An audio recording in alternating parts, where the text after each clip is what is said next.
everybody. Hello. Hey, everybody. Hey, Amanda. What's Hi. up? You know, living the dream. Yeah. It's like 110 degrees outside, Jeff. It's too hot. It's too much. I don't It's too like much. it. Too much. But you know what? You know what's going to cool us down? The air conditioner. Air conditioner that runs while we do the RageSelect podcast. Yeah. Here at RageSelect. I'm Jeff. I'm Amanda.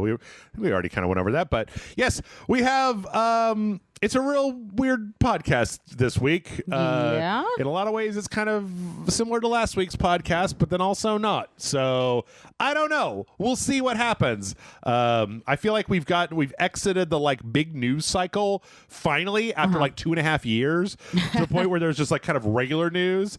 Normal news here at the RageSelect podcast.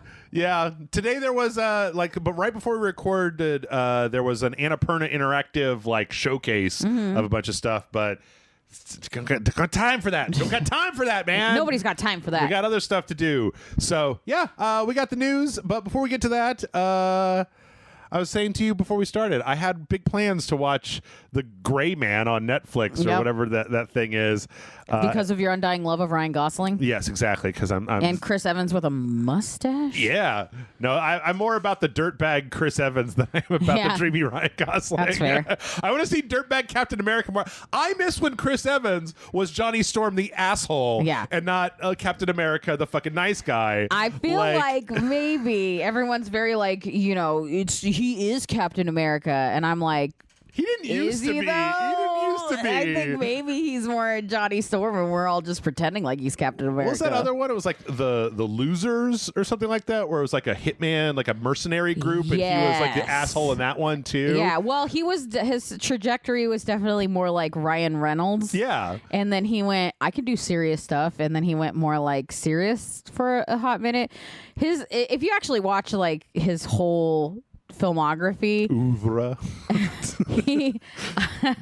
He's a little more douchebag than not douchebag, which is why it's kind of funny that people were like, he's playing like an obnoxious rich guy in Knives Out, and it's like he's always an obnoxious guy. Let's see. I do remember he was in like, what was it? Not Another Teen Movie. He was like the dumb jock in there, and then he was one of Ramona Flowers' exes in oh my God, Scott Pilgrim. He's my favorite ex Lucas in that Lee. movie. Yes, so good. That's actually hilarious. I love his fucking eyebrow acting in that movie. Is the best eyebrow acting in a while. God, this makes me just want to just fucking grind this podcast to a halt and just go watch that one scene where he fights Scott Pilgrim and Scott Pilgrim versus the world. It's so good. Can you do like a grind thingy? There's girls watching. Give me my board. Sometimes I let him do the wide shots so I get blazed in my Winnie. Scott Pilgrim is great. So anyway, I had big plans. I didn't do that, and I feel like anything else. I don't know.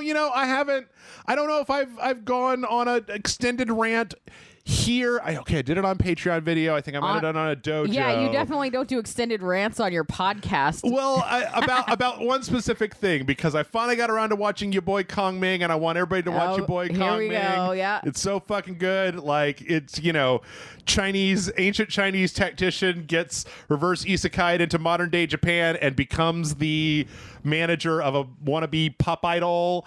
Like you do.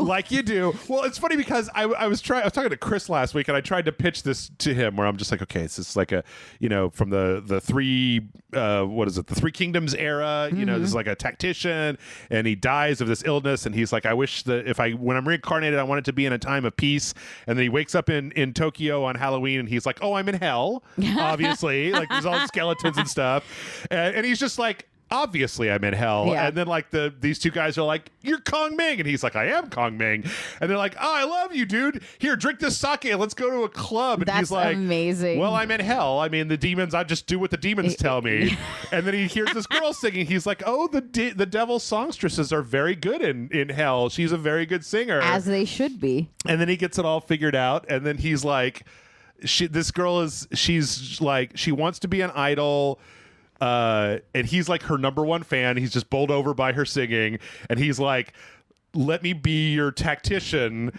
And then she starts using ancient Chinese battle secrets to navigate the music industry. Fucking hilarious. This is like when people read The Art of War and then like apply it to just daily life. Yes. But I feel like it's hard because I try to say that to like people that don't watch anime. Yeah, and they're like, "What the fuck are you talking about?" When you said it to Chris, did you just see vacant stare and hear a cricket in his head? Yes. Or because it's summer, just like a cicada screaming in his head? Exactly. Well, because if you watch anime, you can hear that, and you're just like, oh, that sounds like it would be really good. Yeah, honestly, that's actually a really good pitch because that sounds fun as hell. Yeah, but if you don't, it's like you're like, huh? In fact, I was like, there's a whole season of it. I'm trying to not to just like binge it all in one weekend. Yeah. And I got up till it was like episode 5 or episode 6. Where like, what we really need to make this whole thing stand out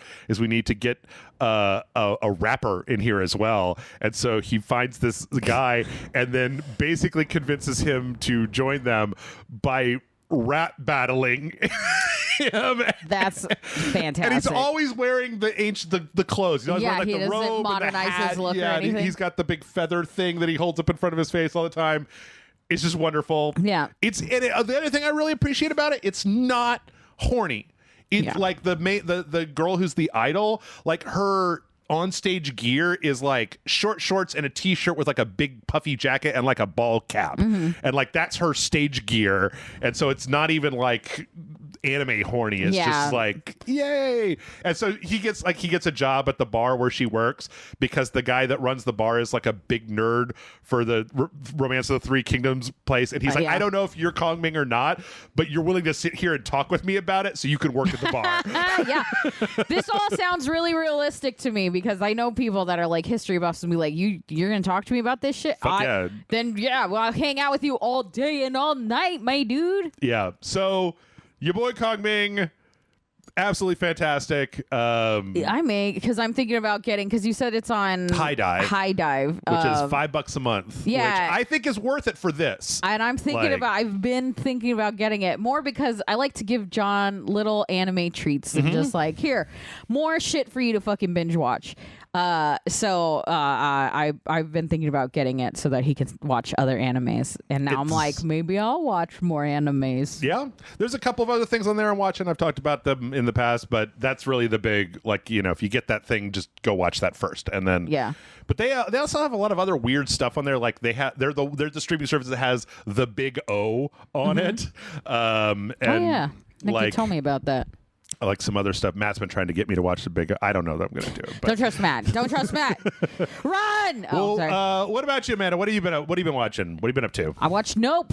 Jordan Peele's Nope. I've heard everything I've heard about it. I don't think I'm willing to go to a theater to watch it. I don't know, maybe. But everything I've heard about it, the things that people have said that like knock points off of it sound like the sort of things that I would like. Hear me out. It takes me a while to like re-regulate after watching a movie because a lot of time the spectacle of a movie I'll come out and be like, that was the best. That was the fucking greatest thing I ever seen my entire life. And then I process and redigest what I watched, and then I'll be like, all right, I enjoyed it, but not as great as like I initially. I'm almost a week out of having watched it. We went and saw it early in the day so that there weren't a lot of people in the theater.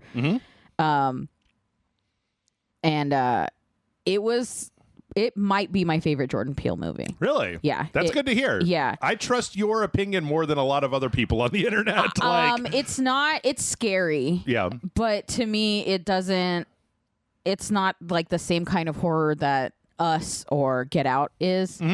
I mean, it's still definitely scary, like definitely within the realm of the horror genre. But I think it's weirder more than scarier. It was more like bizarre than scary. Yeah. And also just for me personally, this is my cast. Like this cast was the like people I love. Like I just like Keke Palmer is one of my what else has she been in? Well, she had started really young and she was in like Aquila and the Bee, but she's in a bunch of she was like a Disney actress for a while, and she does a lot of like my brain just like straight to DVD, like straight to streaming movies. So they're always kind of generic. Okay, all right. But like every time she pops up in something, she's always such a shining star. Mm-hmm. But yeah, and she's hilarious. She's fantastic in this movie. I can't think of the guy's name. It's Daniel Kaluuya, who is the he was also in Get Out. Yeah, he was the lead character. He was the lead character in Get yeah. Out, and he I think him and Jordan Peele are now like a team at this point, seeing them together, and I think he's fantastic in it. Mm. He plays kind of like a very monotone, like deadpan-y kind of character, almost like antisocial or like kind of a nervous dude. And I think it's great because I thought he was a really charming guy in Get Out, and to see him be kind of different, it's really nice to see. And then it works really well because Keke Palmer's character is all personality. Right. You get that from the trailer. Yeah. In the trailer. Yeah. So yeah, and I'm trying not to give anything away as far as like plot or anything, but like it's really enjoyable. I thought it was really fun. I think it does have a scene that is probably more horror to me than other people. Because I'm afraid of chimps. Okay. But I can't think of his name. But you just had him on there. He was in The Walking Dead. He's the Asian actor. I can't think of his name. It's like Stephen Yu, I think. Let's see. We have the internet. We've all got an internet in our pocket. I was literally just Stephen. Yeah, Ewan. I don't know. Sorry. He was like a child actor on a show in the 90s with chimp in it. And I'm afraid of. I don't know if people know. I'm actually afraid of chimps. Oh, okay. I had a person that lived in my neighborhood that had, or when I was growing up, that had a chimp that was taken away from him, and he had these signs all over his house. You'd always pass by his house and it'd be like, "Free Mo, send Mo home," and because it was his chimp, but it got taken away because you shouldn't keep a fucking animal in your home, especially not a primate, right? And so the like sanctuary that it got taken to, he could go visit it, and he one time went to go visit it, and that chimp and the other chimps that lived there tore him apart. Oh my god! Yeah. And then I saw him on his first like public outing later on. Oh. And what he looked like has scarred me for life. So whenever I see whenever I see like any sort of primate, I'm always like, no. No thanks. Yeah. Yeah. So yeah. Okay. It's super scary. That's dark. Like but it's like but it's good. Like, you know. But as far as Nope goes, I was thinking about this before. Do you think that I mean, because it's got kind of a slightly lower score than the rest of the stuff, do you think that part of that is the idea that people were expecting, because I've seen before horror fans expecting horror and then getting mad when the thing isn't horror enough for their expectations. And I could see that happening here, but I'm not sure. Yeah, I think that this leans more. There's something about horror sci-fi that makes it harder to pitch and sell to people, and this kind of leans a little weirder as far as horror sci-fi goes. Okay. And I think because of that, people didn't know what to expect and didn't. But to me, it hit perfect. Okay. But like my horror tastes are a little different than other people's as far as that's concerned. But like this one also felt a really nice, more originality to it because I like Get Out is the Stepford Wives. You know what I mean? Kind of, yeah. It pulls from something very similar, and even like Us has horror films that it's pulled from. I mean, kind of Body Snatcher stuff, you know, like a little pod people-y kind of thing, or like The Stuff, or things that where, you know, you're kind of losing people, kind of getting, I don't know, it's almost really similar, a lot of like trading spots and stuff, but this one isn't that. And I think the commentary that he's making also is a little less obvious. He's not out here being like white people abducting black people and making them, you know what I mean? Like he's definitely not doing that.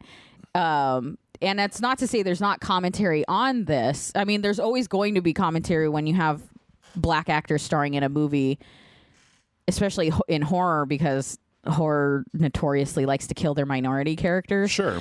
But I think this one is a little more subtle and a little more like you actually have to kind of dig for it. Like actually process it, not look at it as a surface level thing. Okay. But I don't know. I really enjoyed it. And also, sometimes it's nice to just have fun with the movie. So watch it and enjoy it and not sit there and try to like fucking piece it apart and figure it out. And just, it's good. Yeah, expectations can really fuck you up. Mm-hmm. And that's my expertly crafted transition to our first story this week. Let's do it. So, yeah. Grand Theft Auto 6. We got some information about Grand Theft Auto 6. It's been a long time coming. Apparently, it's been in the works since 2014. And God damn, since 2014? Yeah. Well, remember, Grand Theft Auto 5, PlayStation 3 game. God damn. That launched on the PlayStation 3, and not even like right at the very end, but like close in the tail part of that life cycle. But it wasn't exactly like the last game to come out on the PS3. Yeah. And then it got re-released on PS4. Now it's been re-released on PS5. Grand Theft Auto Online has made 2K a gajillion dollars. We had Red Dead 2 in that time period. Yeah. So the main thing that, okay, there's kind of two pieces to this. One is specific story game stuff, and then one is development stuff. So as far as the story goes, the leak is not a leak, but this was a Jason Schreier Bloomberg thing. That guy, people in the game industry will talk to Jason Schreier. So that the game is centered around having two main characters. One is a lady and one is a dude. They're going to be like a Bonnie and Clyde, like bank robin style couple. The game originally was going to supposedly be like even bigger than GTA 5, where it was going to basically like it's centered in Vice City, aka Miami, but that it was going to be like several states worth of area. Apparently that's been kind of squeezed down to just kind of be the city and the surrounding environs, kind of like GTA 5. Yeah. But then the idea being that over time that they will DLC add more area to it. Which might be the smart way to go. Yeah. And then so there's that part. That's pretty much it. There's not like a shitload of they're details. like, we ain't giving you shit. Yeah. The other side of it is talking about Rockstar as a game developer, as a business, and how apparently Rockstar in the past was one of those like, oh, we're going to the strip club on lunch break, and like a bunch of dude bros. You're telling me the developer that created the video game where you can literally just beat a hooker with a baseball bat and steal her money after fucking her for a long time too. Yeah. Like all the way back to PlayStation 2 era. Yeah. You're telling me that they were like a boys club that enjoyed going to strip clubs? Yeah, and not just that, but apparently they had really big crunch, really bad crunch. I knew people that worked for Rockstar during some of the notoriously bad crunches. Yeah. And I've seen them never work in video games again because of it. Yeah. And so apparently, like, over time, Rockstar as a company has been trying to change, one, to kind of change their internal culture to make sure that it isn't, sure it's more inclusive, to have a more diverse staff.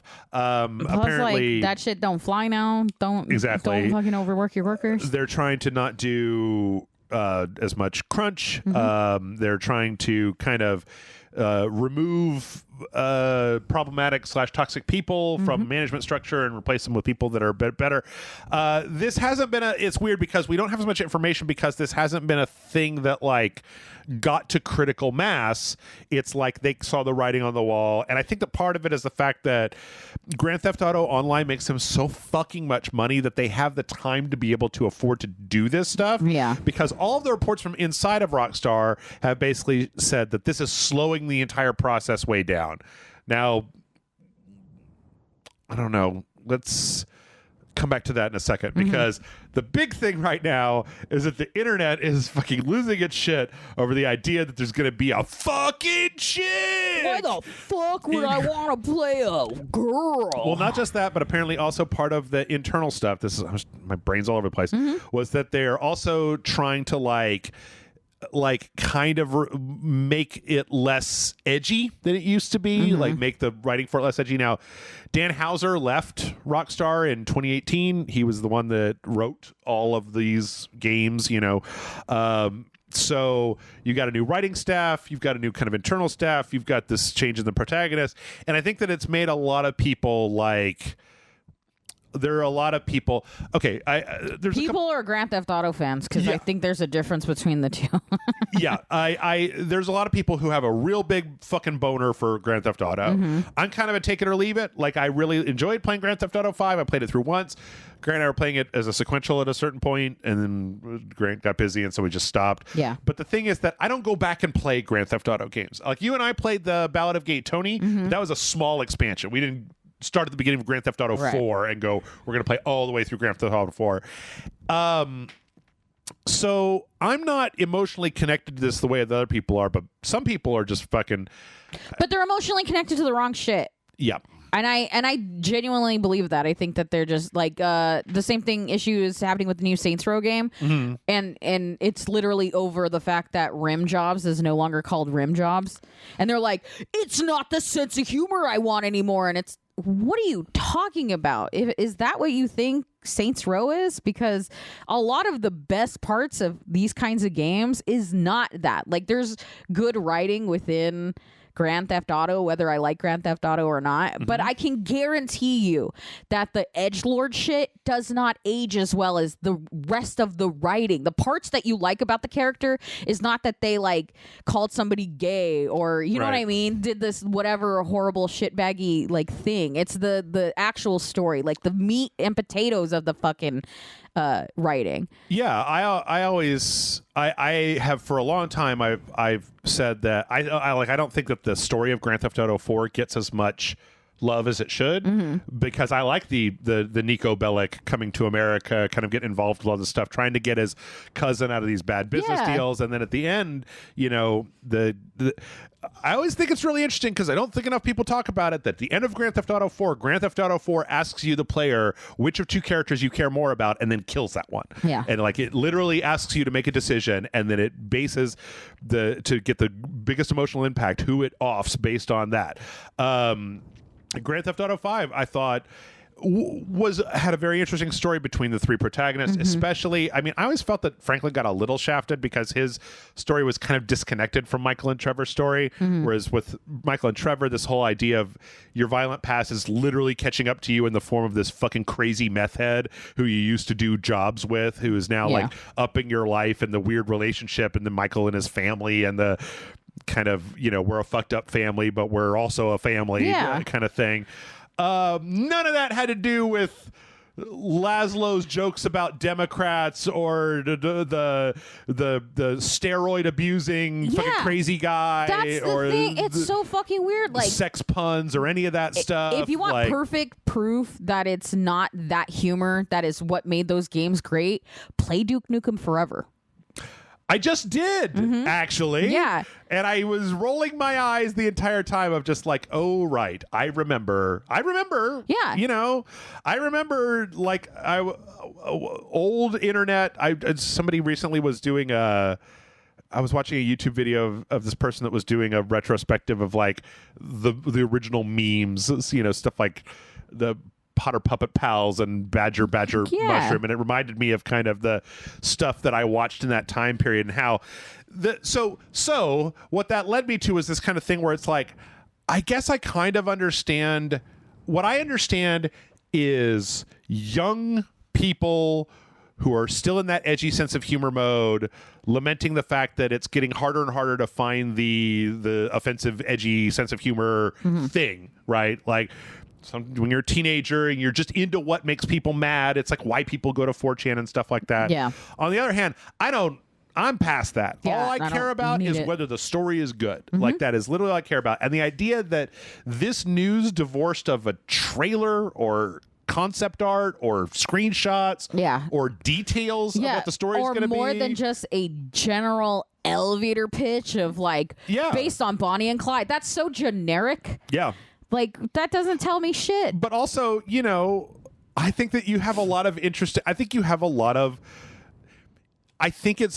seeing the multiple protagonists of Grand Theft Auto 5, you could have a lot of fun with Miami crime, dude's perspective, Miami crime, lady's perspective, you know, like I've never been turned off by the fact that there's a lady in the thing that I'm watching. So there has always been video games with women as like lead characters or main characters or playable characters, and it was never a fucking issue until people started being like, it's SJW bullshit. And it's like, no, it's not. You're just being real fucking pissy about it now. But like, come on, that shit's been happening forever. Female protagonists have been happening since the fucking get-go. Yep.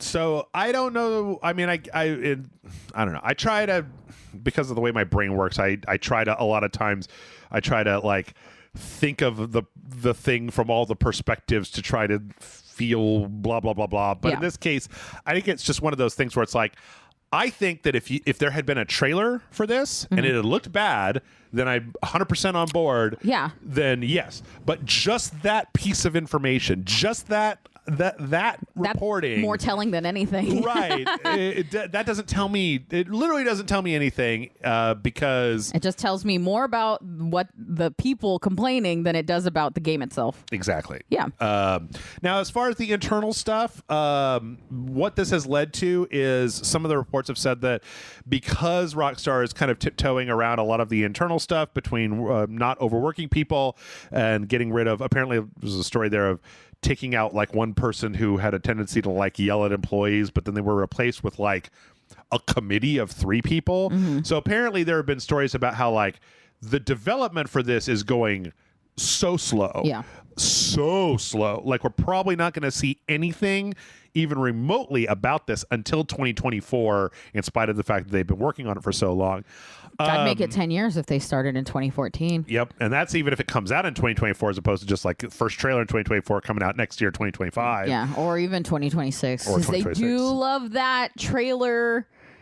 Early trailer. Yeah. Like, oh, God. And so, but then that leads me to another thing that I've been thinking a lot about, which is like, I'm fine with that. Yeah. Like, I would like another Grand Theft Auto game. I think I'd like to see what they're up to. But I've just come to this point in my life where it's like, if you need another year so as not to abuse people, I'm fine with that. Yeah. I'm never going to be okay sacrificing people's lives for getting a game faster because it's just not worth it. Like, I was thinking about this. I was talking with somebody about this a few days back.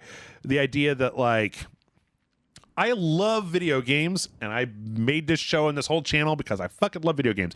I think they're a very unique form of entertainment that nothing else matches up to because nothing else has the same kind of player input. Oh, yeah. The stuff that you can do, the immersion, the way that you can get into a story and really like care about the characters and stuff. I think it elevates video games to a place that's not better, but entirely different from any passive entertainment that you've got. Also wildly underappreciated. Yes. Like, not only is it a story being told to you in either way, like just storytelling in general, but also you interact with it, and a lot of times it makes the difference in what you're doing. And even if it's not like a visual novel, even if it's just like I'm making the choices about how the action goes in this, it's still hands-on as opposed to every other form of media, which is hands-off. You're watching a play, you're reading a comic, you're reading a book, listen to podcasts. It's insane to think that there's storytelling where people can have the same experience together and wildly different experiences at the same time. Yep. Because you playing Mass Effect versus me playing Mass Effect are going to be 2 completely different things,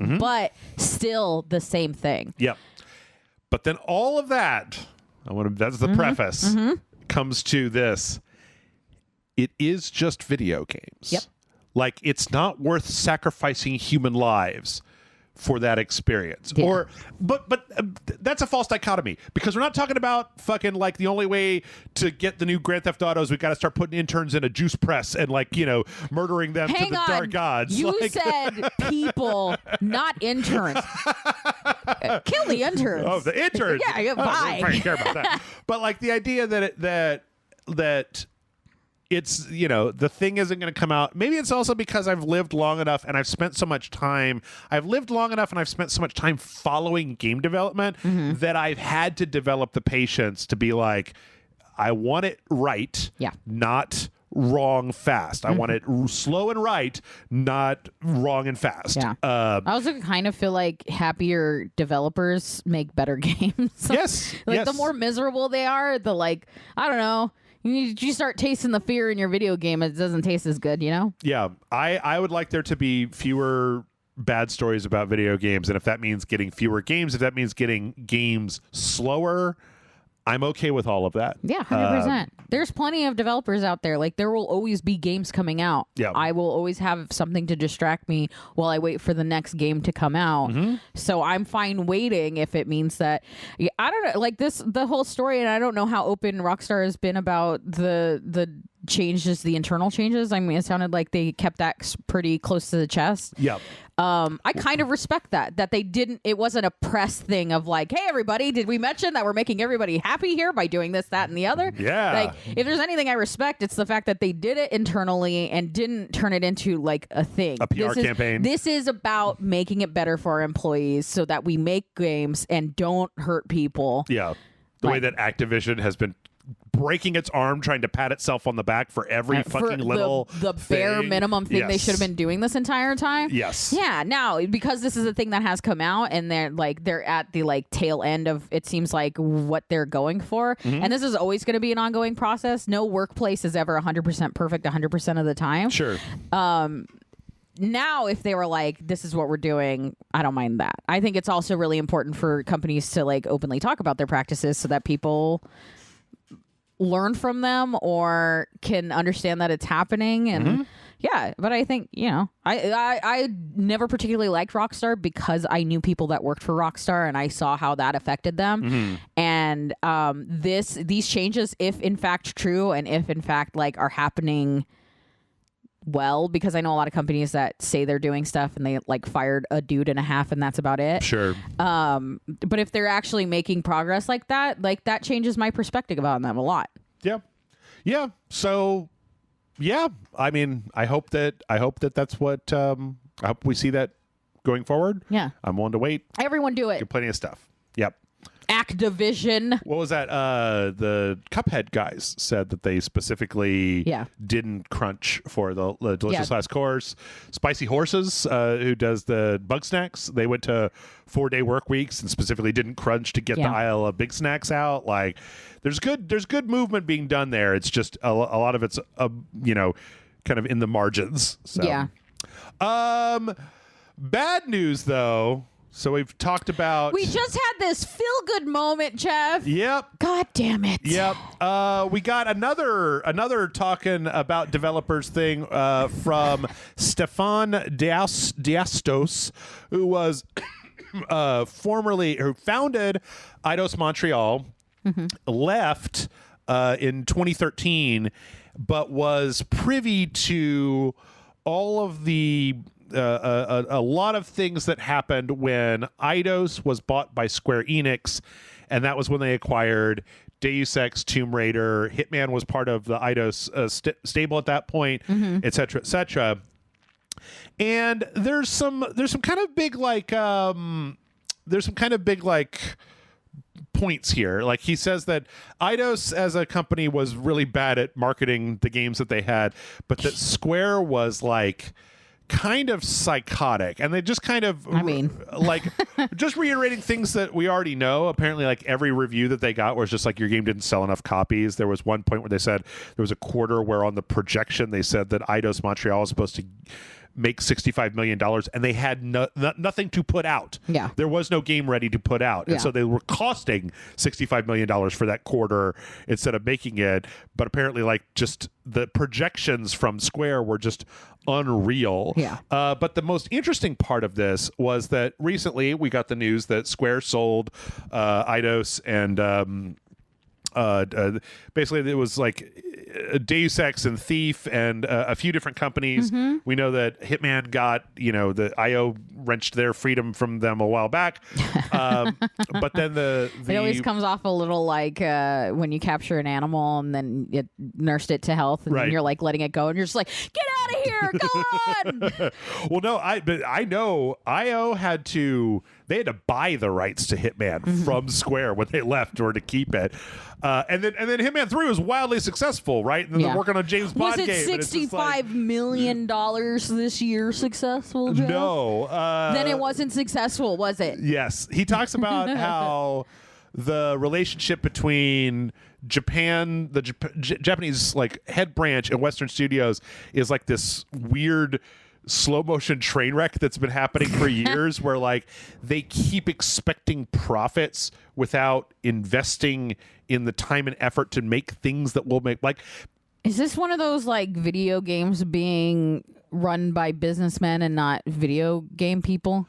I think so. Because that sounds like we need to make more money. Okay, but like, this product and this like output and what you're asking, and they're like, money, make the money. Right. Yeah. The thing that was kind of interesting though was that those companies, those Western companies that were sold off by Square Enix for nothing.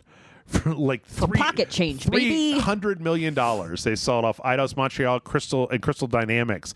I mean, they sold Tomb Raider and Deus Ex to an investment capital firm for $300 million. And it's just like, what the fuck is wrong with you?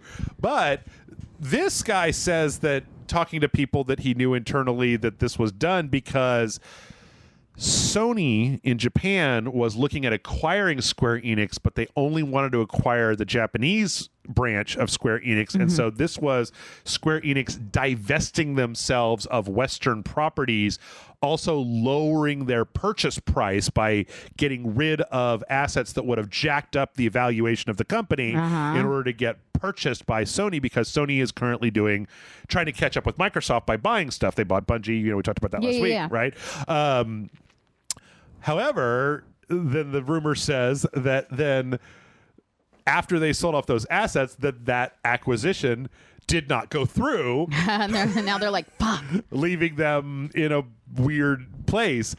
I don't really understand. Like, I was looking at the release schedule, and I have to verify this, but I've been looking at what comes out the rest of the year.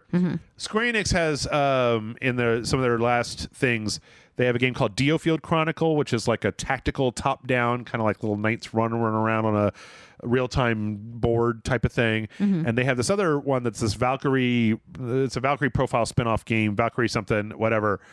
If the release dates I had on my webpage are right, those two games come out 1 week apart from each other. Like, of course, you put out your tactical medieval strategy Square Enix, everybody likes Square Enix game, and then your third person action medieval Square Enix fantasy. Why would you compete with yourself like that? Yeah, like if Diofield Chronicles takes off and it's really popular, it's just going to overshadow Valkyrie whatever, and if Valkyrie whatever takes off, it's just going to be it's going to make the other one look bad to a point where you're going to be.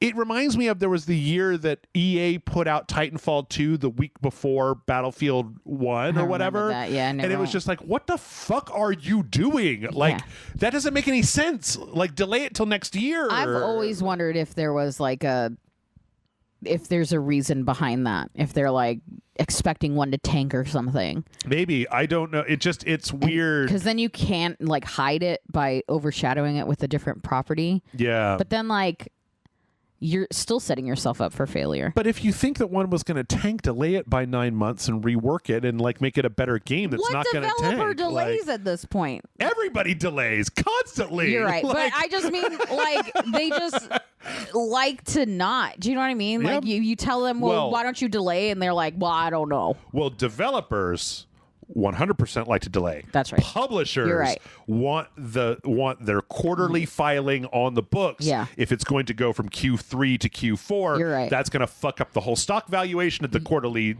shareholder meeting, blah, blah, blah, blah, which is that goes back to a much larger argument about just like doing art for money is weird and hard, and nobody knows how to do it right, because if you focus too much on art, then you end up losing money. But if you focus too much on money, then what you get is soulless crap that nobody wants. Yeah. So, but it's an interesting article. I recommend everybody read it. It's a game industry.biz. There's a whole article, whole back and forth, and this guy is one of those like I don't give a fuck kind of guys, which is nice. I love it in the game industry. Yeah. Let's see from there.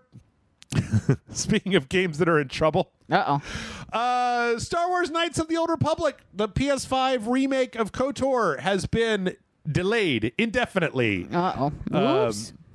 That's Aspire, a local place, has been working on this, and apparently, let me see if I can find the quote that just showed me like, what was that? The news comes after the studio. Let's see. The news comes after the studio reportedly fired 2 directors and another studio was brought in to help work on the project. And apparently this was, according to Bloomberg, design director Brad Prince and art director Jason Miner were both fired from Aspire after the studio showed a gameplay preview of Knights of the Old Republic remake to Lucasfilm and Sony. Holy shit. Like, so all I can take away from that is like they showed a demo and they were just like, that's so fucking bad that you get the fuck out of here. Somebody call another studio to come in and make this shit not suck. Like, it's just 2 puppets talking to each other like paper mache. Like, yeah, they're like, I'm a Star Wars. No, what'd you do with their money? It's funny because at first I was thinking like, I think I know what the problem is here. Because at first I was like, well, it's a remake, just remake it. Like, you know, but the thing is that the original Knights of the Old Republic is a role-playing game with 3rd edition D&D rules and turn-based, like weird turn-based real-time combat. And I bet that they're trying to make it into like a Final Fantasy VII remake action game that has RPG elements behind it. Yeah. And that what they came out with either looked, sounded, or played, or some combination of that so bad that they were just like... It had to have looked bad, right? Because like art director got taken out. That's true. Yeah, it's possible. Which again, it's kind of weird because and design director. Now that I think about it, it could literally have been both. Like, not only was it ugly, but like the general gameplay of it was just. It could have looked bad, played bad. Yeah, and they were just like, okay, well, you two, get out of here. Yikes! Though, can you imagine being on that team and having your art and design directors fired? Like, yeah, the video game industry is a weird place. But my God, I want to see that demo. I want to see the demo that got these 2 guys fired. It's gonna be one of those creepy pasta fucking. I snuck out. I was my uncle's best friend's dog walker used to work for Aspire, and before they completely shut the entire company down because of this. I'm like, dude, I bet you could find a subreddit and you could probably find like 8 people who, if you gave them carte blanche, would go take the Unreal 5 engine and make like a vertical slice of a KOTOR remake, and it would probably look great. Wait a minute. There was a mod group that was trying to remake KOTOR in Unreal Engine 4 several years ago. Isn't that why that was ceased and desisted from LucasArts when they showed that project off? Like, get them. I just think that they're running into that exactly what I said. They want to make it an action game. It's kind of an RPG at heart.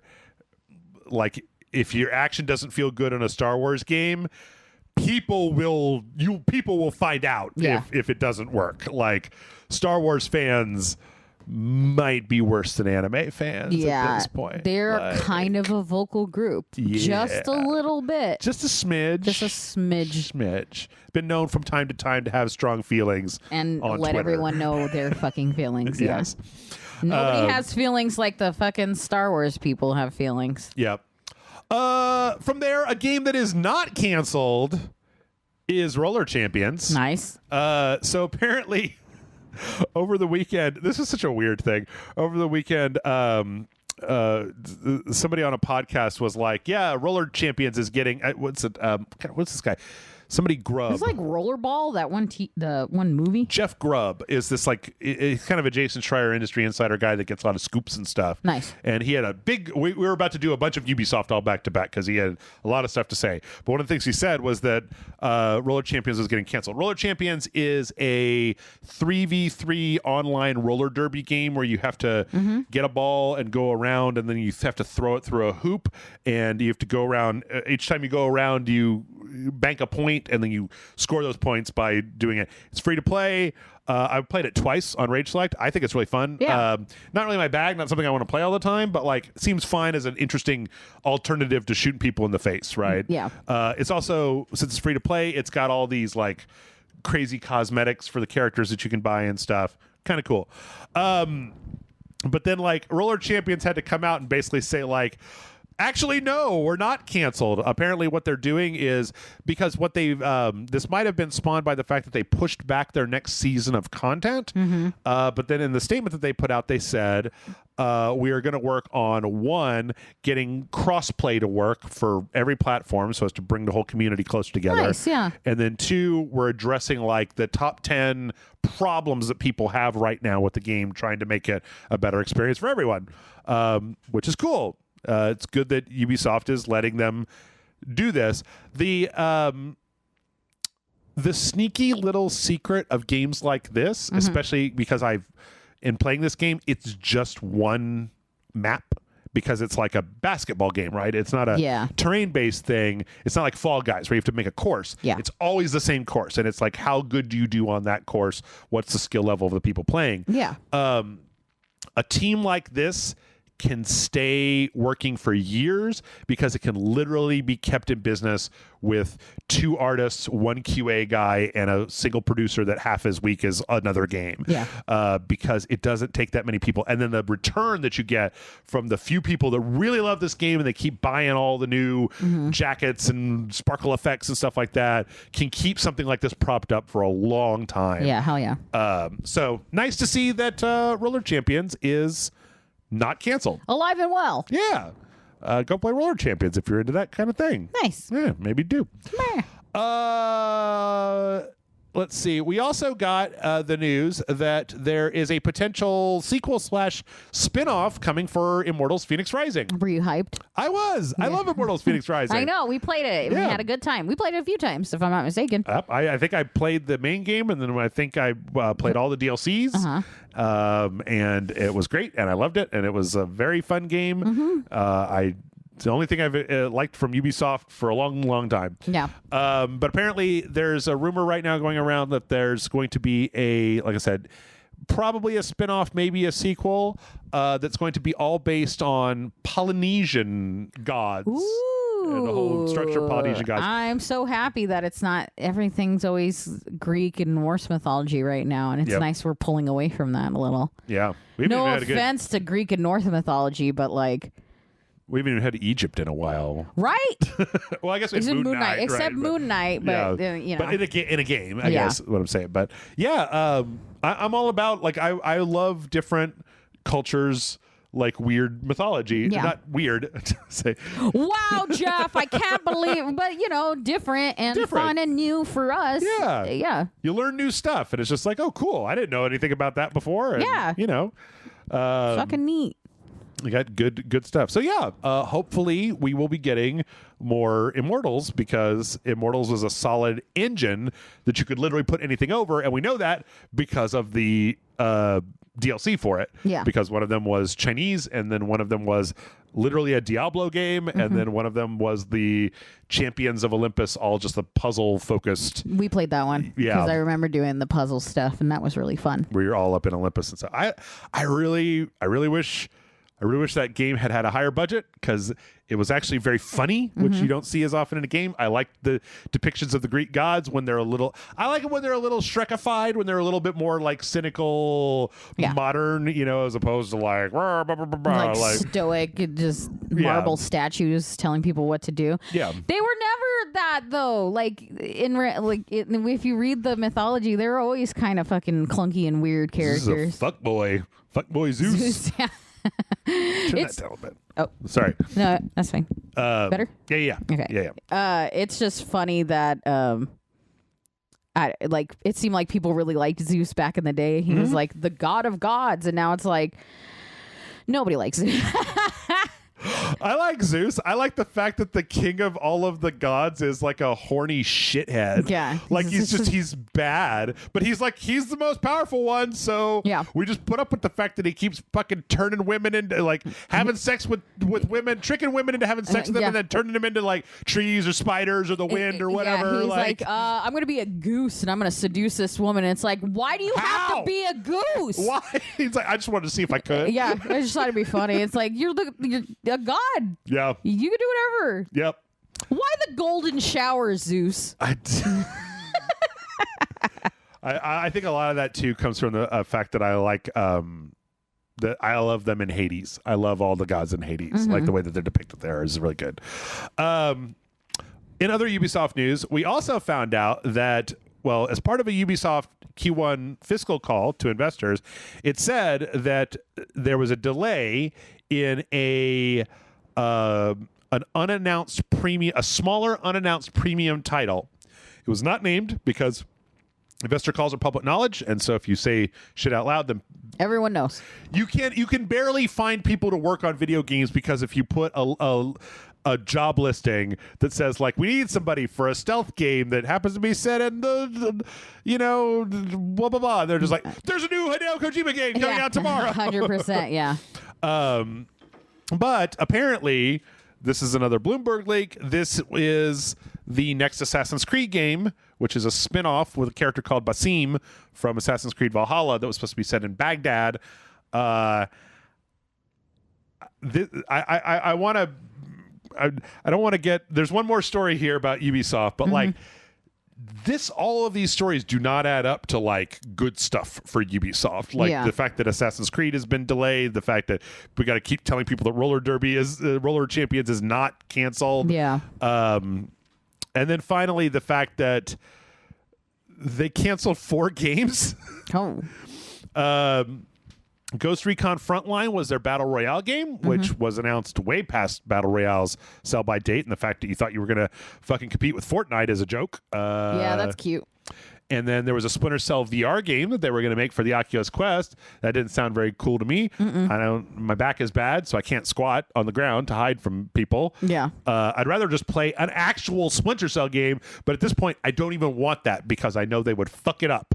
Like, they would make it all fucking Ubisoft. It'd be open world. Yeah. And it'd be like, no. You don't understand. And 2 unannounced titles just canceled.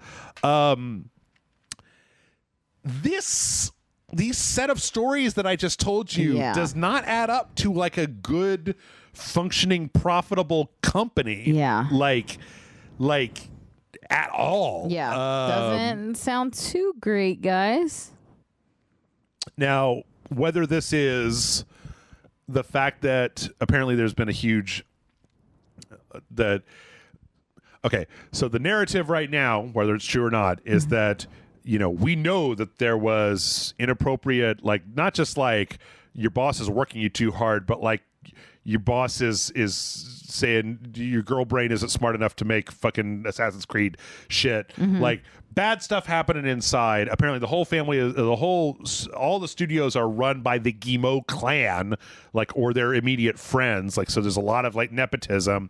And then that got called out a long time ago. And then they said, yes, we are definitely going to fix this. And then apparently they did the thing that I've been waiting for another company to do, where they said that, and they said, we've doubled the amount of HR people that we have with anonymous helplines that you can call and register complaints. We fired 2 token employees. Yeah. And then we just went back to doing everything the same way that we did before. And that apparently the longer that time has gone on, the longer people internally have been waiting for more changes to happen, as it becomes clear that they're not happening because of where we are right now with labor and especially with video game stuff. Yeah. People are getting headhunted out of Ubisoft. Like, their top talent is getting basically sniped. Yeah. Because they're just like, hey, do you want to come over here and work for like twice as much company. and not shit? Yeah. And people are like, yes, please, 100%. Tomorrow I will come and do that. So I think that they might be looking at like a brain drain, and the fact that the stuff that they're putting out isn't doing as well as it used to. Yeah. Yikes. Like I said, big yikes. And I think that it's funny because one of those stories was literally, oh, they're going to make another Phoenix Rising game, which like on its face may not seem like it's a bad thing, but obviously that engine is easy to work with because they cranked that game out in like 2 years. They cranked out like 3 DLCs right on top of it. And the fact that it's like one of the few things they've put out that's gotten, I think, some word of mouth and traction, especially from RageSelect, which is the most important place to get the traction. Only thing they care about. They've openly said that I think that they might be doing that to get more clout, or to have something that they think will sell relatively well, that can be cranked out without a huge investment, with tools that already exist, with characters that already exist. They don't have to start up a new thing from scratch. So yikes. Yeah, I mean, who knows? It's possible that Just Dance could keep Ubisoft propped up forever. That is true. Yeah, Rainbow Six Siege and Just Dance might be enough to keep the whole thing running well past its sell by date. But I just, for such a company that used to be so dynamic and interesting with so many different like weird irons in the fire, it's so disappointing. Yep. I mean, there's not even like a Far Cry expansion, spin-off. I don't know. Maybe there was, but it was just canceled and it's now unnamed canceled project. Maybe so. Let's see. Bad news, Amanda. Oh, because of all the good news we've been yeah, I'm sorry. We got good news in the second half. So I don't even want you to see the title of this. I just want to get your reaction. Okay. GameStop is selling NFTs. Of course they are. They have been for a little while now. We know this. Last week, they were selling this NFT. Oh, God. Are you fucking kidding me? No.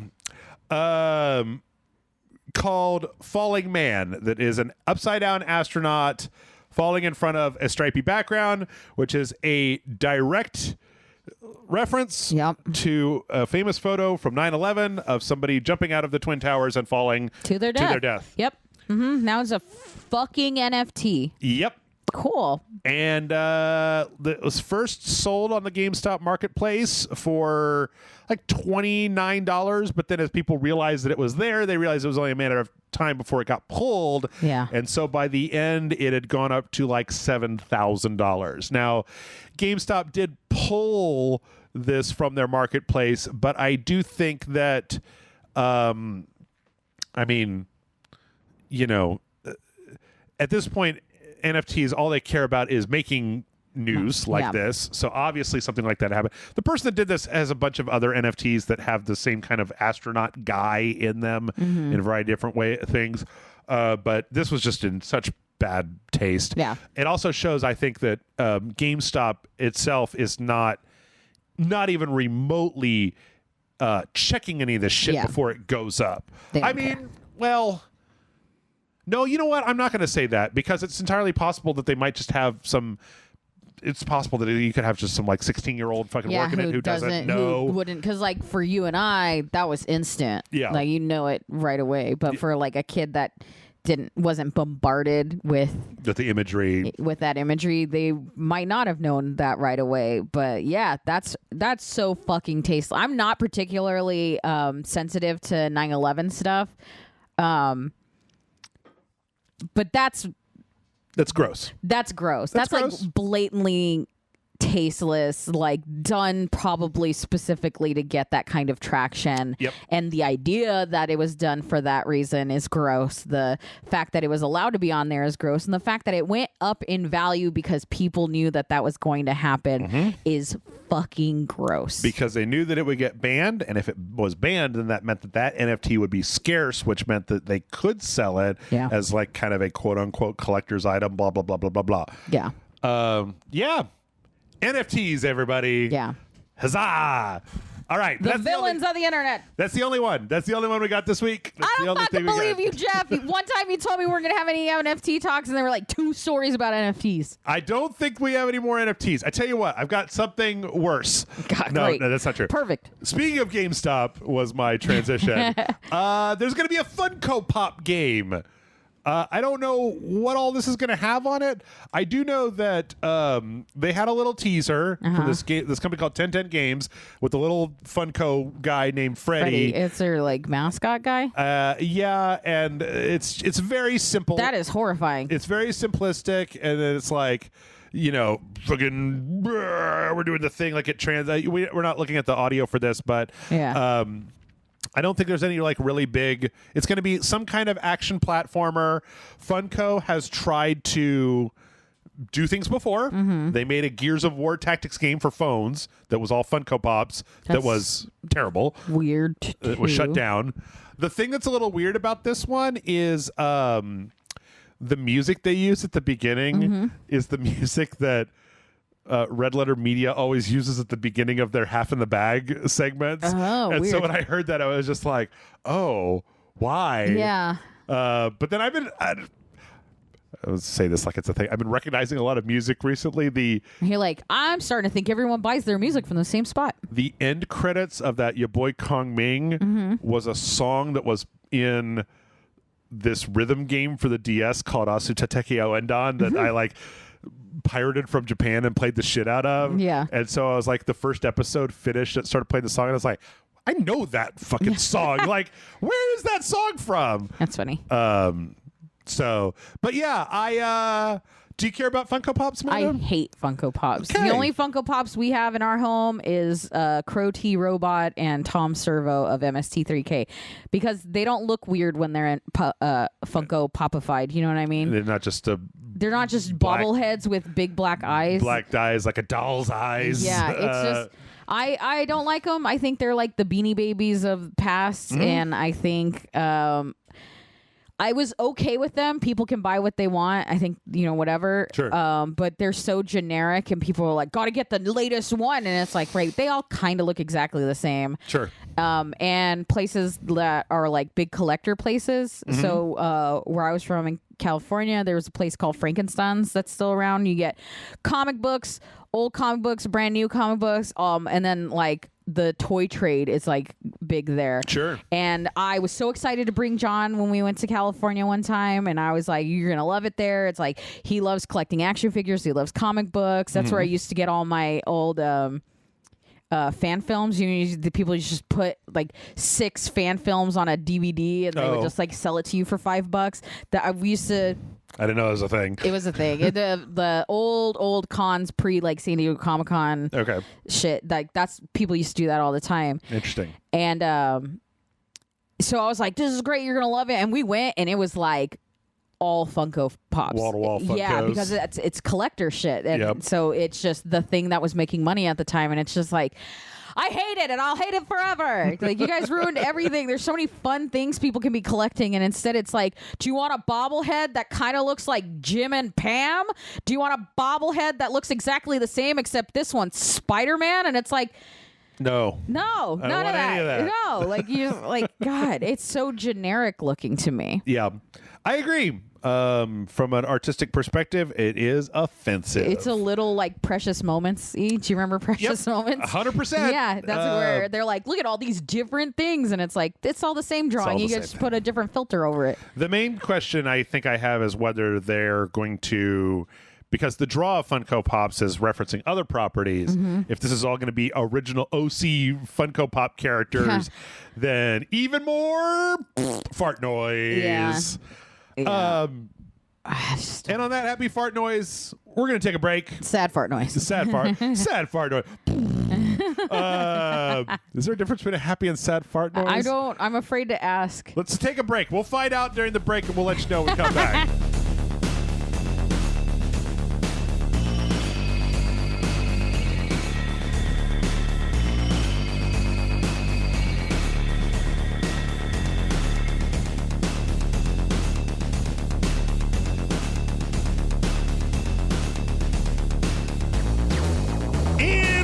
Here we are. And did we figure out if there's happy and sad farts? We figured out that it's really awkward to try to determine that. Spent the entire break just farting. Okay, I'm kind of happy. Tell me, hang on. Tell me a joke right now. All right, now listen real close. Get your head real close and listen. And I need to know the difference. And then like a slide whistle farts. Yeah. Speaking of big farts, perfect segue. Meta is raising the price of the Meta Quest 2. So this is that. Flip that down a little bit. There you go. Sorry. The Meta Quest 2 is, I mean, you might know this better as the Oculus Quest 2 yes. VR headset, standalone headset. August 1st of this year, they're going up $100 for each one. Why? So the 128 and the 256 one. The stated reason was that it's more difficult to get parts and labor, et cetera, and so the cost will be going up. I am somewhat sympathetic to electronics manufacturers for the general supply chain issues we are having. What I am unsympathetic to is the company that owns Facebook raising the price of anything when their CEO is one of the richest people in the entire world. Maybe he should be taking a fucking pay cut. I mean... Jeffrey Bezos. Mark Zuckerberg. Sorry, there's no song for him. I only have one billionaire song. It's true. Yeah, again, it's not such a great product that I feel like you should be able to charge a premium for it. More? Yeah, and apparently from August until December, if you buy it, it will be coming with a free copy of Beat Saber.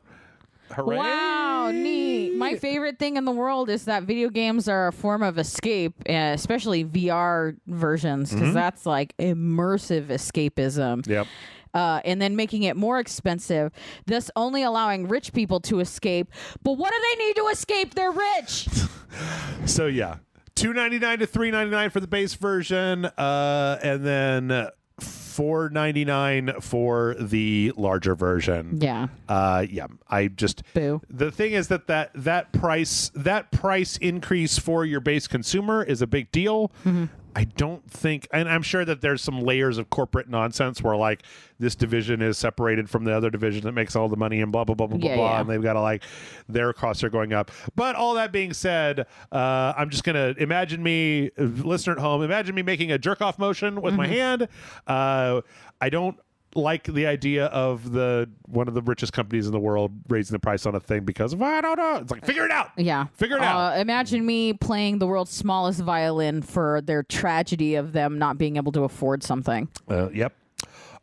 We also this week got some PSVR 2 news from a PlayStation blog. Is this the VR segment, Jeff? Yes. We're almost done. It's a VR segment. It's not going to be much. It's these two stories. PSVR 2 is coming on the horizon. There were a couple of new things that they announced. One is that much like the Meta Quest, Oculus Quest, whatever it is, it's going to have like an option that just lets you turn on the front-facing cameras so that you can see instead of having to like take it off. Yeah, like, so you don't smack somebody in the face and shit. Get your controllers and stuff. Yeah, it's also going to have a broadcast streaming mode where it'll use the PS5 camera to essentially. The PS5 has a high-res camera that you can buy, and it'll essentially use that if you use the embedded Twitch app to then like take a picture of you and like superimpose it over the game that is playing. I've been looking at, apparently the capture stuff for VR has been getting more sophisticated. I just don't know that there's enough VR content for me to go through the whole rigmarole of figuring that out and testing it, reconfiguring stuff. Yeah, maybe a little too early in this for it to be a viable thing. Yeah. And then it's going to have the exact same thing that the Quest had, where it'll basically like map out your scan your room, and then do the thing where if you get close to the border, it like phases in a grid so that you know you're about to wang into the couch or whatever. I want a horror film or a short horror film that has somebody doing that, where it's like, I just got this VR headset and I'm gonna map out the room so you don't, and then they map it out and then it sees something. It's like there's a silhouette or something. Well, yeah, and you ever do like most horror movies does the thing of like the lights out and lights on and there's something there, but when the lights on, nothing's there. Or they do the the VR headset maps out a shape and then they open the headset and there's nothing there, and they close the headset and it's there. Yeah, you can have a lot of fun with that. Isn't that just that movie that you hate with where the lady turns lights the light out? off? There are other versions of that. That's good, but you can actually build off of that into something different. From there, and then you have a reason that it's a first-person found footage film. You remember? Were you on when we watched the one that was Animal Crossing? It was an Animal Crossing horror short where it was like the lady was playing Animal Crossing and then like went into a room in Animal Crossing, and it was the room that she was in. No. And when she started moving stuff around, started moving around the room, and then like a weird figure came into the Animal Crossing game, and it was like, but there wasn't anything there. It was kind of a similar thing. It was really cool. It's fun to do. Yeah. My issue with Lights Out, and I've said it before, is that it created rules and then it didn't follow its own fucking rules. Gotta follow the rules, man. I'm just saying, a lot of horror is based on an established rule set. And then to be like, actually, but it'd be scary if this happened afterwards. And it's like, but that goes directly against your rule. Also, directly against any logic. Yeah. You're in your apartment and you see something standing there, and then you'd like double check, did I see something or not? And then you definitely saw something, and their reaction was, I guess I'll go to bed. That short is so bad. I didn't watch the full length film, so I don't know if they corrected their rules. Been times where it's like the middle of the night, and I think I heard something, and then I'm just like, well, I guess I'm just gonna watch some more YouTube videos for like an hour to like not have the idea that there's somebody in my house with me. But I know for a fact she literally turns off the light, turns on the light, and it's all the way in the back of the hall, and you're like, oh, okay, it's just trick of the eye. Turns off the light, turns on the light, or opposite, turns on the light, turns it off, and then it's closer, right? And then she's like, I guess Stop doing that. I guess she literally duct tapes the lights on, and then goes to sleep. Like not even like you are literally being like stalked by something, and you're like, this'll work. You've done the scientific method. You had a hypothesis that you proved. And then she goes to bed. Not even like, and then I like fucking block off the door and I whatever. She literally was just like, nap will fix this. I really want to write a horror movie, because I think you can. I really want to write a horror movie where every single one of these tropes is not the thing. Where it's like, everybody's got a cell phone. It's fully charged with service, with a light that doesn't turn off. Nobody splits up. They call the cops. The cops believe them. They come to the thing. Like, I appreciate the movies that now, more recent horror movies have been very like, this house is haunted. And they're like, we just get out of here, right? And it happens, and then it turns out, now the thing that's been like real popular with that is just like, it's not the house that's haunted, right? It's you, and like it's a little whatever, and it's a good way to get around that. But it also allows you for your characters to not be fucking idiots. Yeah, nothing worse than that. Let's see. Speaking of idiots. Speaking of PlayStations, we got the news this week that all of the Yakuza franchises coming to the new PlayStation Plus type of thing. Nice. Including Like a Dragon that came out a little, just a couple years back. And I think it's starting with like the Yakuza 1 and 0, and then Kiwami 0, Yakuza 0, Yakuza Kiwami 2, and then the other ones are coming later in the summer. But I thought this was good news that I definitely wanted to show because, or I wanted to talk about because the question on everybody's mind at this point is like, is Sony's competitor to Game Pass going to be competitive, or are they just going to like kind of throw some shit out there and then try to rest on their laurels? It doesn't seem like they're trying to do that. Nice. So if you've got the toppest tier of the of the new PlayStation Plus. You'll be getting that soon. So, let's see. From there, Fall Guys. Yeah. Fall Guys news. So there was a data miner. Apparently, somewhere, what was it like? There was a point where on the next stage that was coming up, it was accidentally a Sonic stage was put up. Oops. And then when that happened, a data miner just immediately went into the code and found that stage. Yeah. And actually managed to get it running. That's cool. And that looks really neat. It's a real, I gotta say, I'm not the biggest Sonic fan in the world, but this looks like a great Fall Guys stage. Yeah, actually, it looks like a really familiar Fall Guys stage, so I just wonder if they reskinned it. It's possible. But it looks really I like the fact that it's got a lot of moving walkways, so it's all gotta go fast kind of stuff. Yeah, it makes you, because those beans don't run particularly fast. And it's got a bunch of rings everywhere that do stuff. Oh, so that makes fucking sense too. So they have a lot of games that are a goal of jumping through rings. And what better fucking tie-in than to jump through rings during the Sonic levels? Yeah. I have to get back into Fall Guys. I play casually every once in a while when I can't sleep. Mm-hmm. And right now they have wrestlers skins, actual professional wrestlers. And one of the wrestlers is Xavier Woods or Austin Creed. He's on G4. Okay. And I want his skin. I just need the flesh. But yeah, so Sonic is awesome too. That's fun. Yeah. I'd like to see more themed levels. I want a Doom level. Oh, yeah. Yeah. Yep.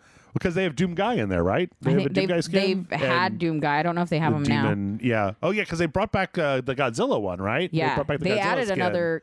They had Mothra and Mecha Godzilla, and I think they added one more too. Nice. Glad to see that Fall Guys is still rolling. Heck yeah. Well, now it's cross-platform, so it's a lot more fun. That's true. Let's see. In other adding things to things news, we got LeBron James in Multiverses. Yeah. We actually got the news that LeBron James is currently added to Multiverses, and Rick and Morty are on the way shortly. I don't basketball. I actually think that LeBron James does not fit with these characters at all, except for the whole Space Jam thing. I mean, that's the only reason why it makes sense. But that's his line reads during that. I don't know. I don't know if it's him or just a voice actor trying to sound like him. They're so he's so not uninterested. Even. Yeah, I'll get you, bunny. Real fucking bored. But it makes sense because of Space Jam. So okay, I'll allow it. I don't mind. A little bit. See, what you might not know is that in Multiverses being free to play, when they add a character, they're doing that thing where they're putting characters. There's some free characters that rotate, but the rest of them have to be unlocked either using tickets or the currency that you get in the game. Are you saying that LeBron James has taken the place of a better character? What I'm saying is that in order to use LeBron James, you might have to spend real money. Oh. Somebody commented on our Multiverses video that Michael and I did, asking why is it such a bad thing that's free to play? And I thought about it a lot today, and the answer is that when a game is free to play like this, it means that nobody makes a free to play game that doesn't have mechanics to push you into spending money. And to me, that leaves a weird psychic taste in my mouth because they're yes, you can earn enough credits to get the thing. I don't have the time to obsessively play one game to get the thing that I want. Yeah. So I bought the Founders Pack, and that was it. It gave me enough of the tickets that you need to unlock characters to unlock all of the base characters. But they're now this thing isn't even all the way out yet, and they're already adding more characters, which would take you above the tickets that you would have got by buying the Founders Pack to encourage you to buy more stuff. Especially, I don't care about LeBron James, but I want to play Rick and Morty. I like Rick and Morty. So, and those two are two individual characters. Yeah. So there's always subtle mechanisms that are pushing you into trying to get you to spend money to save the irritation of the time tax that you would have to do to unlock the things without spending real money. Yeah. And I just prefer I prefer the method where you give the developer a larger amount of money one time, and then they give you a good faith product in return, as opposed to a product that's always going to be trying to nudge you in the direction spending of more spending money. Yeah, I get that. Because they're never going to do. There's never going to be a free to play game that doesn't do that. Yeah. Because if they did that, if there wasn't a nudge to get you to. So if the skins in Overwatch weren't fucking rad, like, then nobody would ever buy them, which means the game wouldn't be profitable, which means you wouldn't have the development budget to make more skins to get people to buy more. Right. I prefer to just buy a $60. I was actually thinking about this, how I prefer to buy a game, and then if I'm going to spend more money, spend that on another game. Yeah. Like, I want a larger variety of games, and I know that that's different. A lot of people get devoted to one thing. So, yeah.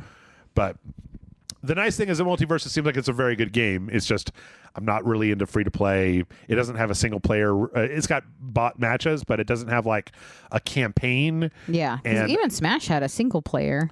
The Wii U one didn't, but then the Switch one had a big single player, which was the reason that I played the shit out of it. Yeah. And, like, thought it was one of the best games that I played of the year. So, Amanda. Yeah. I know how much you like it when characters get added to stuff. So John Cena's going to be in Fortnite. Yeah, I knew about that one. Yeah. Not much along with this. They did the thing in the blog where they showed a screenshot of nothing, and he's not there because you can't see him. Right. Also, can we just say, I know it's cartooned out, right? Like his design, it's Fortnite-ified. Yeah. But John Cena has not looked like that in years. Just so we're clear, he is an old man. Yeah. Yeah. Yeah. Yeah, it's like young John Cena. It's just so weird. For the life of me, I wish there was some gameplay of Fortnite that used these assets that wasn't just a big multiplayer deathmatch. It is a little, because I love the fact that they've got Master Chief and Batman and Goku and fucking, all kinds of characters from Dune and shit. Yeah, you're just like, what? Zendaya's in there. Yeah. Right? Like Nathan Drake is, and it's like, oh my god, what a great game would that would be if you could use those characters for in any some other kind of narrative, like a multiverse crossover. Can you imagine thing. if it was like a Left 4 Dead 4-player like survival mode kind of game? That would be cool. And then you're just like, all right, who are you going to be? All right, I'm John Cena. You're Zendaya from Dune. Our buddy over here is going to be Spider-Man. Yeah, and we're just going to fight zombies. Yeah. Also, I don't know if this means more to you. Rocket League is getting a John Cena skin, but it's also getting who is this? I can't read what it says. I'm guessing Undertaker. Roman Reigns. Oh, yeah. Skins, so. That kind of makes sense. Boom. Wrestling. I don't watch WWE. No, well, I might, because Vince McMahon is retired. You can't play WWE either because Don't 2K worry. has delisted 4 previous WWE games from Steam. Interesting. Yeah, WWE, what was it, like 17 onward? 17, 18, 19, and 20 were all delisted from Steam with no fanfare or anything. I know that 20 was the world's biggest shit show. Yeah. But, I mean, like, I remember 19, 18, and 17 had problems, but like more playable games. I mean, I know John played them, and he's a big wrestling game guy, right? That's kind of the only metric that I have. Mm-hmm. You can still download them, obviously, but they're all just gone. And that leaves, when you search for WWE on Steam, Battlegrounds and 22. And it's like, and I've heard that 2022 isn't like the worst thing in the world. Yeah. It's probably on par with like the 17, 18, 19s. I just get the feeling they haven't made one that everybody's been. I don't know if it's possible to make one that people are happy with, but not the way they're doing it. Not the like the yearly schedule. Or just like change it up. This is one of those things where it's like you're making the same game over and over again with maybe a little better graphics, with maybe a little change in the gameplay, but nothing dynamic enough. So it's just this middle like plateau of like it's a playable game, but that doesn't mean much. Reminds me a lot of anime games where it's like the audience's enthusiasm for the property has to carry like 30% of the excitement of playing the game. Exactly. But it's like, who fucking gosh. Man, how much time do you got? I could talk about WWE for the next hour and a half. Not enough time. No, it's too late. You got me started. No, I'm just kidding. Let's see. In other Steam news, I thought that was kind of interesting. There's a $5 game on Steam that's called Refund Me If You Can, that the developer is basically saying, like, can you beat this horror maze game? It's just like a lady in a maze with a monster chasing her with some light mechanics. Can you beat this game in under 2 hours? If so, feel free to refund it. If not, it's yours forever. Yeah, then don't. It's kind of an interesting concept. The only problem is that, like, it's all the honor system. So yeah. And could you make an unbeatable game? What do you mean? Like it's designed to not be beat in 2 hours. So 100%. So he said honor system on both ends. Like he not only could have made a 4-hour game and said if you could beat it in 2 hours. Oh yeah, that's true. It's true.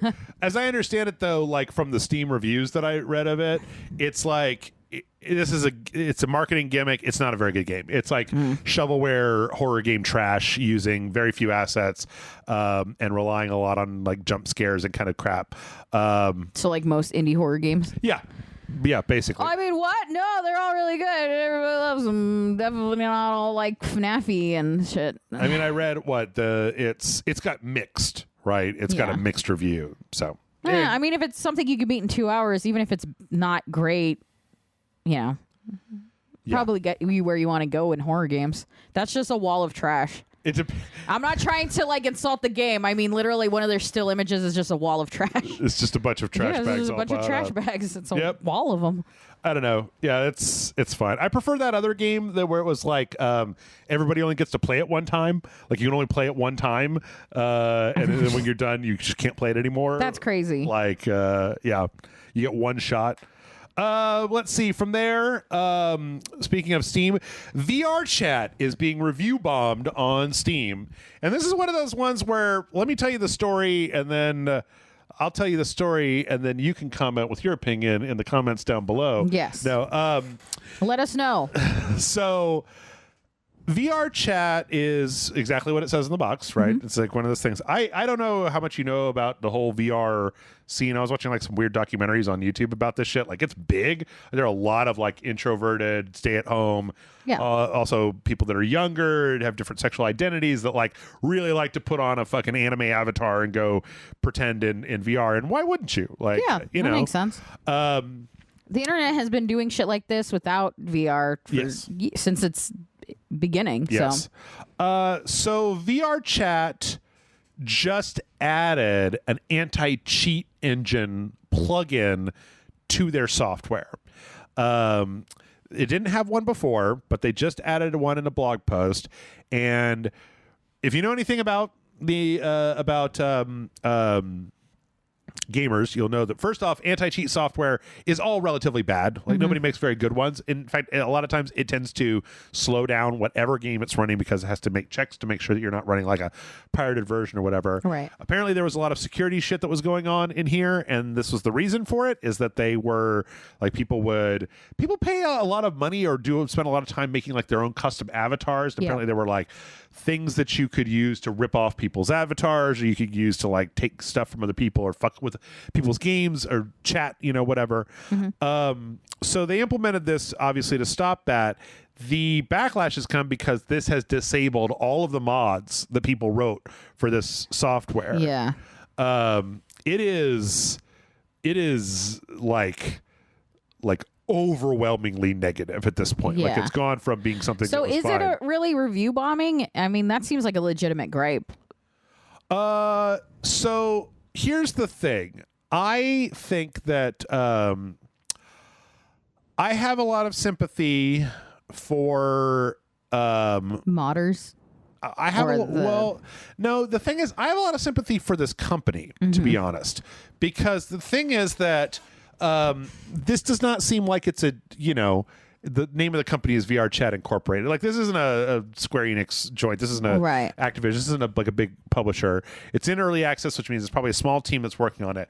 So imagine that you're a small team working on this thing and you're constantly fielding these angry requests from people that are like, this person ripped off my skin, this person copied the stuff that I worked on really hard, this person's impersonating me, this person crashed my game, this is due to blah, blah, blah, blah, blah. Yeah. And then you have a meeting where you're just like, okay, in order to address these problems one at a time, we would need to like quintuple the number of staff in this building just to deal individually one-on-one with trying to resolve customer issues. Yeah. Or we could try to implement something that's going to blanket keep people from doing things that are malicious. It will knock out people's ability to do mods. But like when you read the mods on this, this isn't like a full-on God of War, right? This isn't like Skyrim. A lot of the mods are accessibility, which has its own whole thing about, like one of them is allowing people to play the game while laying down, right? Which it was never really designed to do.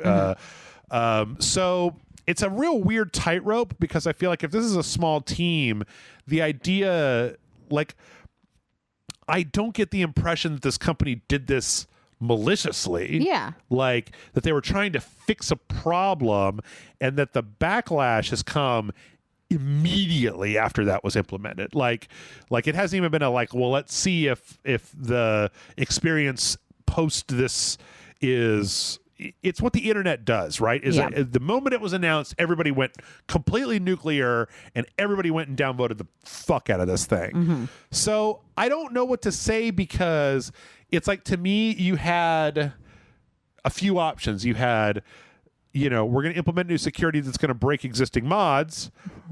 We're going to bankrupt the company by attempting to do hire a customer service team large enough to deal with the complaints. Yeah. Or our reputation is going to get fucked because we're just going to eat the complaints and have angry people who then, who knows if without this technology, without being able to hire enough people, if 6 months from now you get a story that's like people are now review bombing them because nobody ever gets their problem solved. Yeah. Because they've got all these problems where it's like, well, I can't do anything about that. Yeah. Somebody a little bit of a like damned if you do, damned if you don't scenario. Yeah. Well, it just seems like what it is might rely a bit more on identity, which modding might contribute to, and then you like strip people away of that.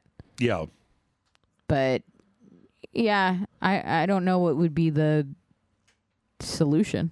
I don't know either. I feel bad a lot of times for when you can kind of like I get the knee-jerk reaction from the internet, and I don't think that a lot of people would have the thought process that I just had. Yeah. Because most people haven't spent like several hours a week for the last decade poring over news and like reading accounts from different developers and seeing this kind of thing happen in various other spaces and how it's dealt with by other mods, where it's like, I get the feeling that the intention was not bad and that part of the response is probably just like, before we immediately undo the work that we've just done to try to make this a better experience, let's see if it is a better experience. It's possible that we might be able to fix any performance issues that come with this additional anti-cheat software and then create new ways for mods to interact in a later update to let people come back to modding in. I don't know. Is there a way to voice your complaints about updates like that without it being a review? Without review bombing? Yeah, well, without review bombing. The problem, right, is that you could say, well, we're going to email a company, but then you never really know if that actually goes anywhere. If it goes anywhere, if they're just ignoring it. Like every companies are so opaque that it's like your whole community could email them and be like, I think this is a bad idea. Here's why. And it could be sympathetically read and then like worked into the next update that's going to take 6 months to do, or it could just be fucking directly filed into the trash can and never addressed at all. So I also have sympathy for people that review bomb because in a lot of cases it means that it is the only way to get the attention. Their voices heard. Yes. Yeah. It's just kind of a bad situation from start to finish. Yeah. Like, so I don't know. Do you use VR chat? Chime in. Let me know. I don't care. You VR chatting over there? Yeah, do VR chats. Is that like HBO has like a documentary on it right now about the people in the VR spaces? I watch Rubber Ross on Twitch. And he does a lot of VR stuff. Like every once in a while he'll do like his New Year's Eve stream and it'll be him and all his buddies in VR chat. Especially during the God, pandemic when we were all like shut down, that everyone would like, he had fans and stuff meet him in some space and they all like took a shot together, you know, everyone just hanging out, and it seems fun and cool. It also seems like I would throw up immediately. Yeah, I was like, and you're drinking? Like I'd be dead. There was a lot of like, I watched the documentary that I watched where people went from having like just the headset and the hands to having like full body capture suits, and there's all this shit in there. It's very Second Life kind of. That's what all this reminds me of, is Second Life. I've been thinking about that a lot. Like, I remember when Second Life was a big old thing and people would, I just stop living my regular life and started living my Second Life. And, Yep. I mean, you know, who wants to fucking live in reality? Reality blows. That is fair. Let's see. From there, we got to talk about Nier.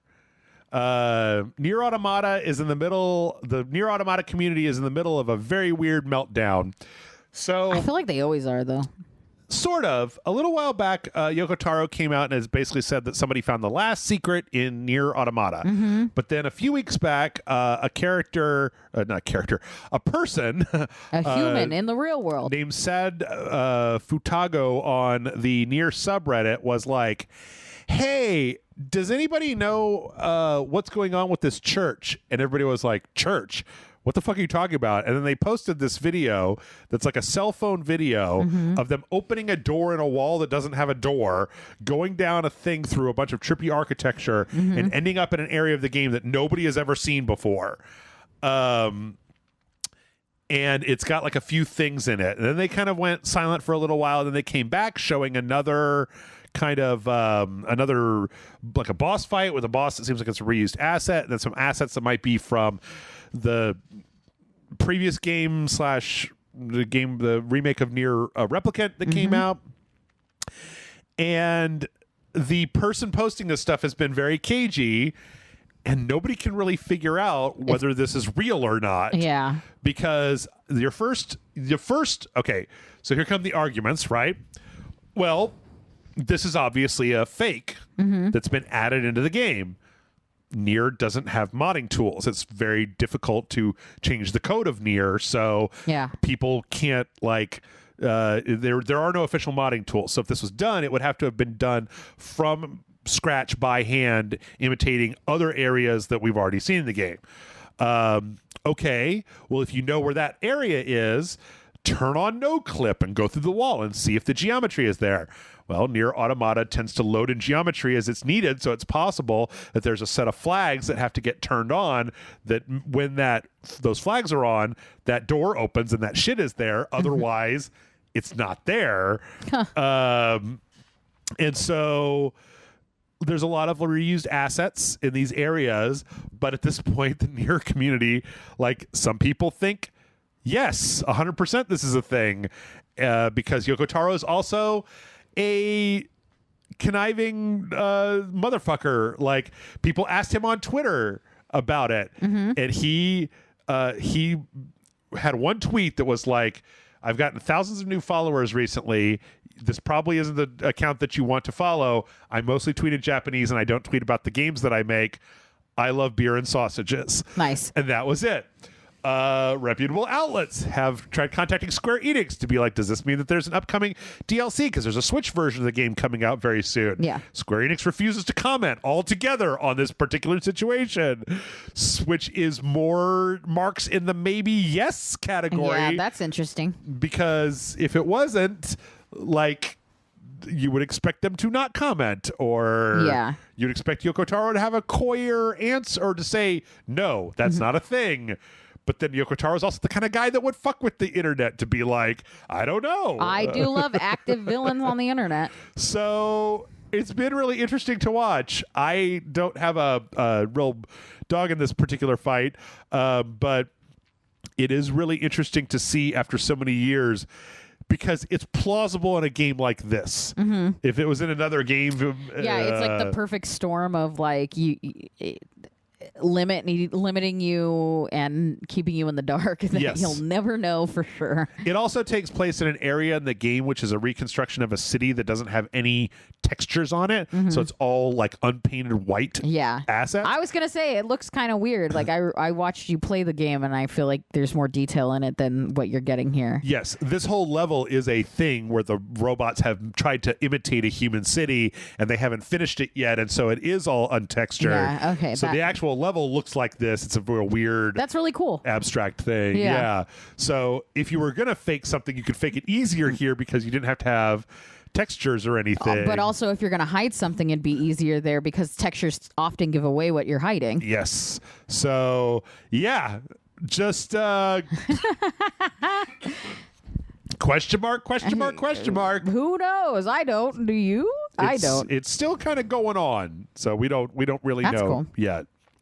Let's see. From there, I don't know. We might have to start skipping stuff. How much time we got left? No, we got time. People believe that they found out the next Monster Hunter Games title. Yeah. This was somebody that was mining Discord admin triggers and found something called Monster Hunter Paradise that was in there.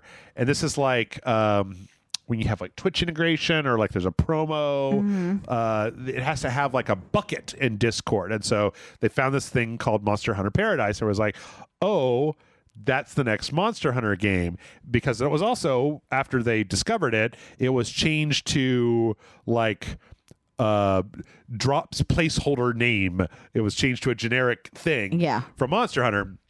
We were like, oh shit, they got caught, the pants down, confirmed. But then we found out that that's not the name.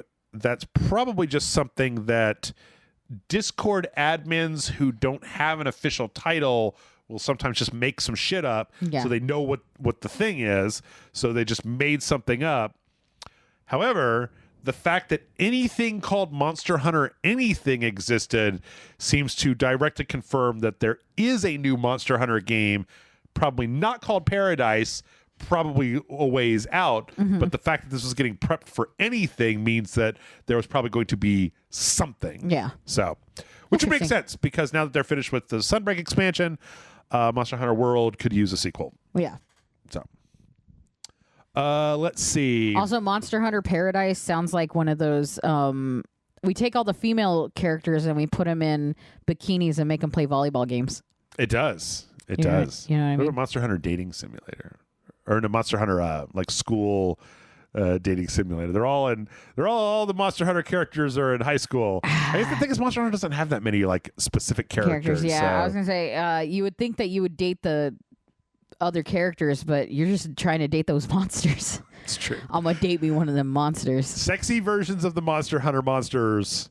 They must exist somewhere. They must exist that's somewhere. The point of the internet. They must exist somewhere. And they're my VR character in the VR chats. We also got a leak of a game that is coming out, and that's Tactics Ogre Reborn, which is a remake of Tactics Ogre Let Us Cling Together, which was a PlayStation 2 game that was remade for the PSP. I know it was remade for the PSP. No, 1995 game, I believe, was like the original PlayStation, Super Nintendo, maybe? Like, I don't know. I forget. This has been kind of a badly kept secret for a while, and then it was put on like a store page. Or what was it? Where was it leaked? It was put on psdeals.net. But before it was removed, it was grabbed by folks.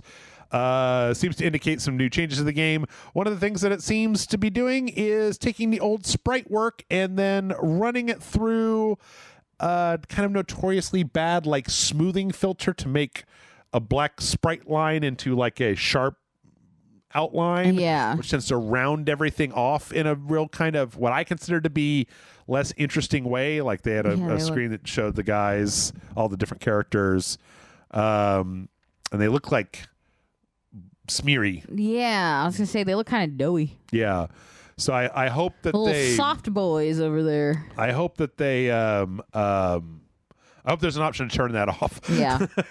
I like that clean, crisp looking sprite. Yeah, I can deal with pixels. This had previously been leaked in an NVIDIA Shield game listing. So we kind of knew that this was on the horizon. The video game's worst kept secret. Yep. Pretty much. Let's see another JRPG news. Atlas has taken a poll and found that what the Persona community wants most of all are remakes of Persona 3 and Persona 2. So it's kind of makes sense in a way. Persona 4 is out on a lot of platforms that it wasn't out on before.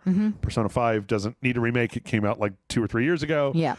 So where do you go from here? There's a lot of weird spin-off games that they could do, Shin Megami Tensei stuff, but Persona I feel like is more popular than any of those games. So yeah, the idea of bringing back Persona 2 or Persona 3 is not ridiculous.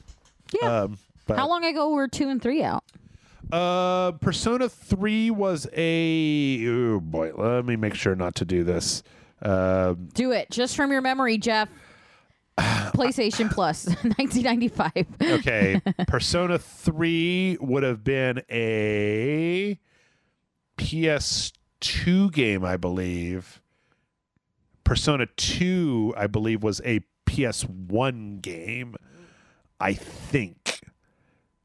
Yes, Persona 3 was a PS2 game, and Persona 2 was an original PlayStation game. Yep. Booyakasha! PlayStation.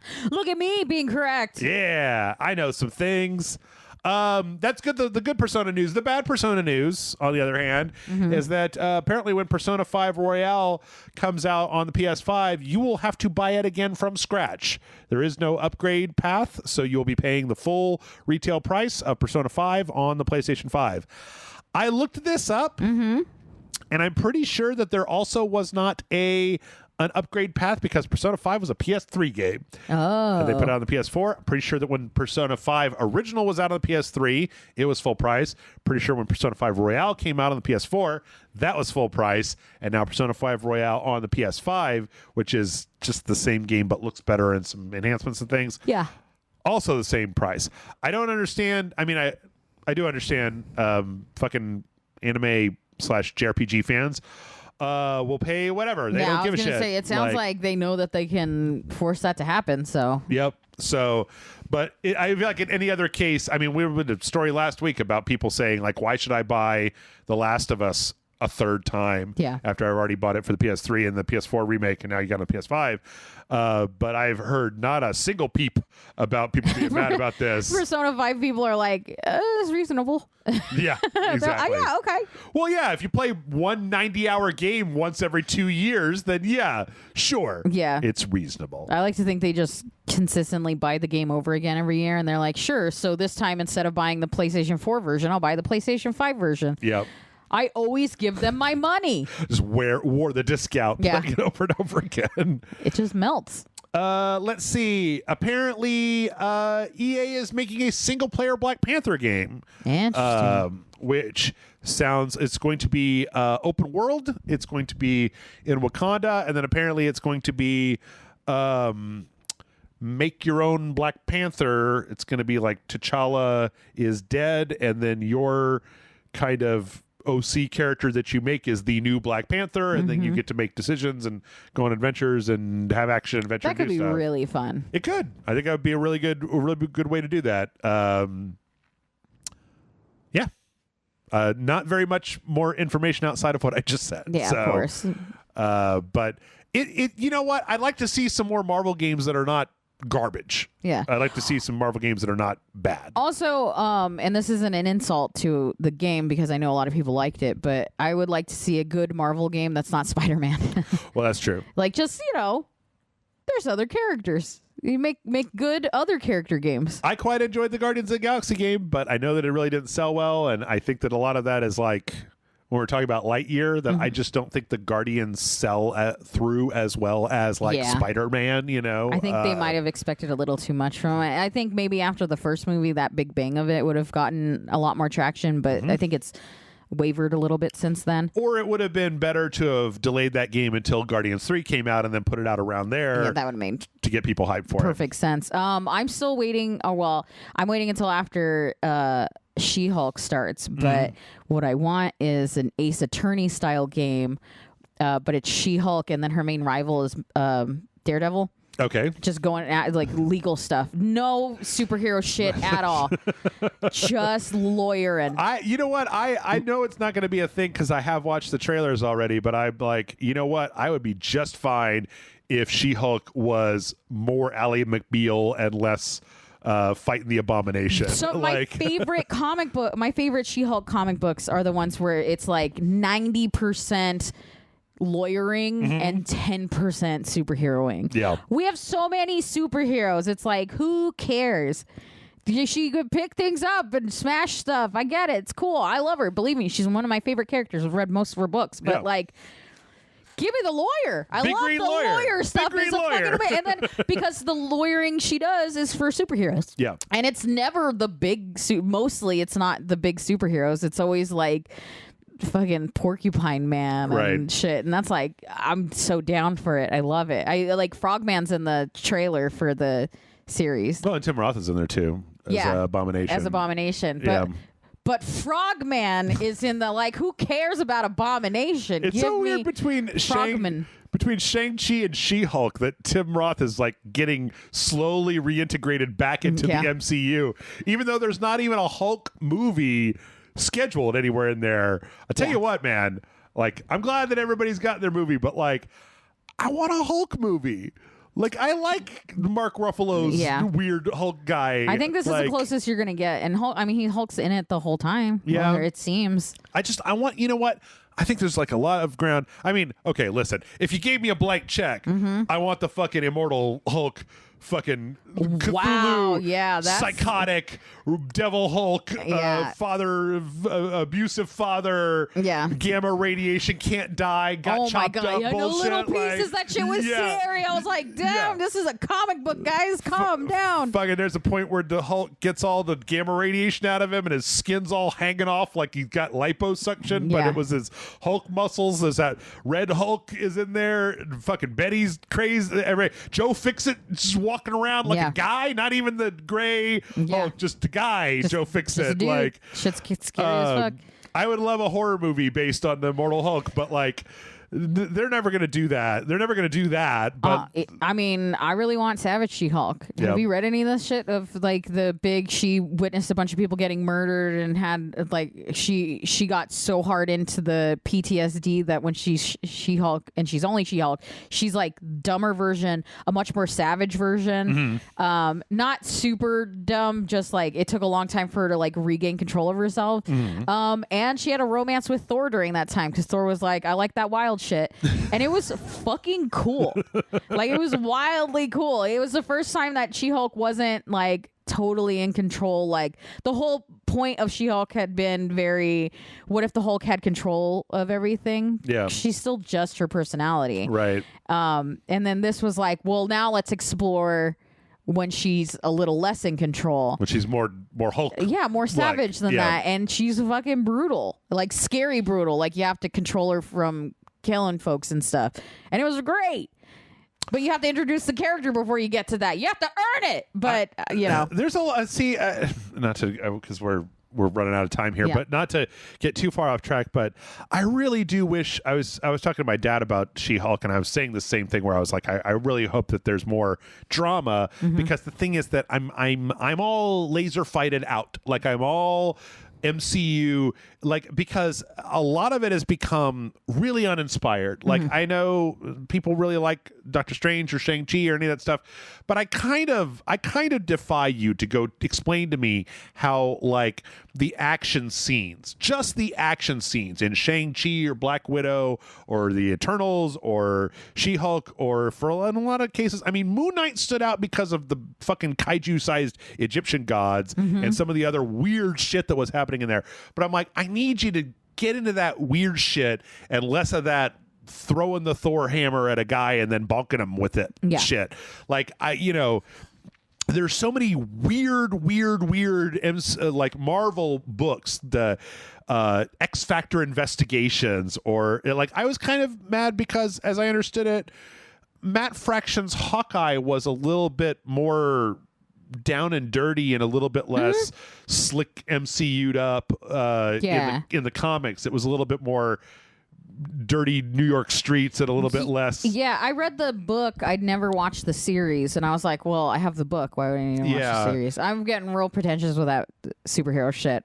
I've got marveled out. Like they've just done too close together. My thing is, movies take up a lot of time and take up a lot of money, and the comic books for superhero movies are without question better.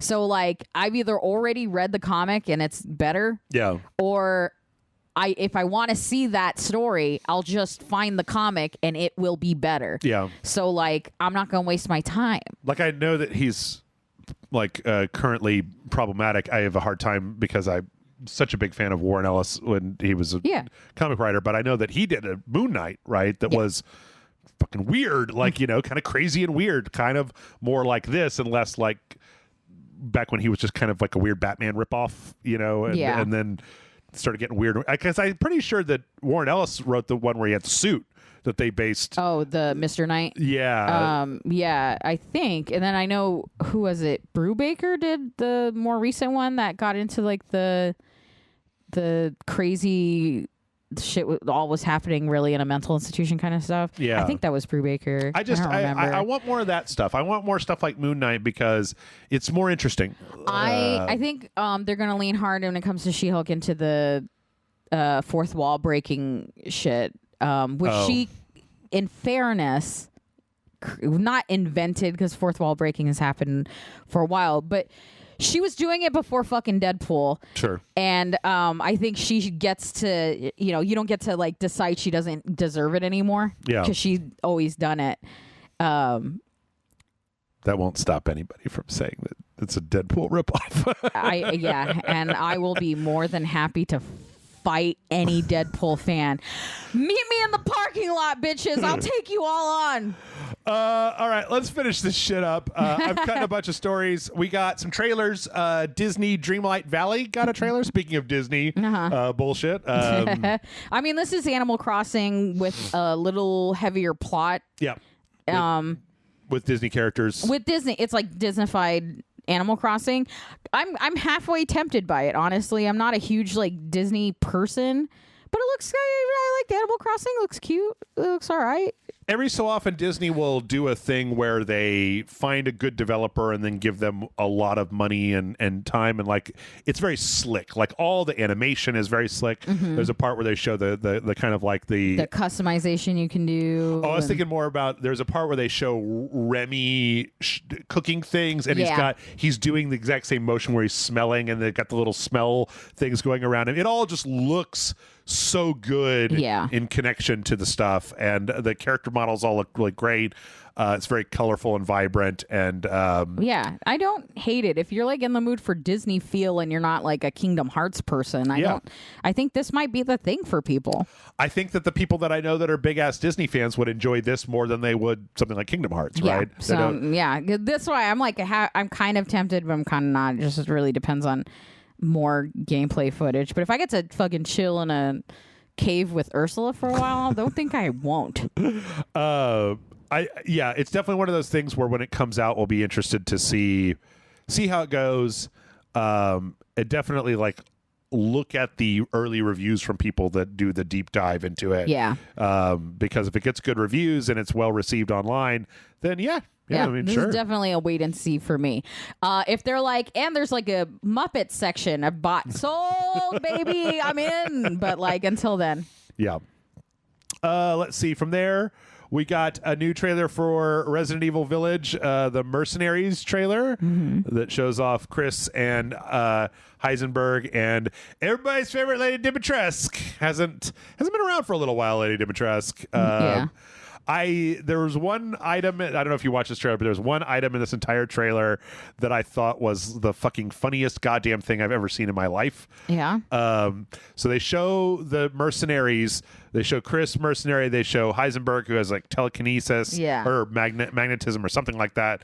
And then they show Lady Dimitrescu, and they show her summoning their daughters, and they show that one of her attacks is it just stepping on you? No, it's hucking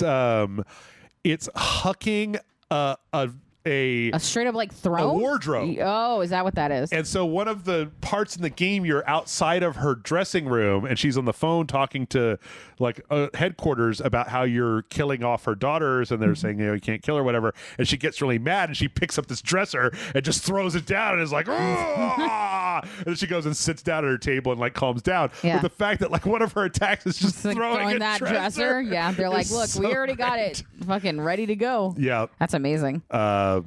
Yeah, that special edition looks pretty cool. Third person version, and then the DLC. Good stuff. Let's see, Hitman 3. We got the Ambrose Island that released this week. I played that with Michael. I feel betrayed. Oh, no. I played it with Michael. It went to shit. We failed the mission, and we had to plan Jeff it, and it was terrible. Eventually, That's what happens when you don't play Hitman with me. Eventually, you and I will go back and do it the correct way. I will say, though, that if you haven't watched that video, I've never seen anything like it. There's these guys at the beginning of it. I guess this is a spoiler. There's a free level. If you already have Hitman, go play it. There's a part at the beginning where you come onto the island where there's these guys outside of a bar, and they're literally having like a slap bet thing where they're just like at this thing slapping each other, and like whoever like stumbles first loses.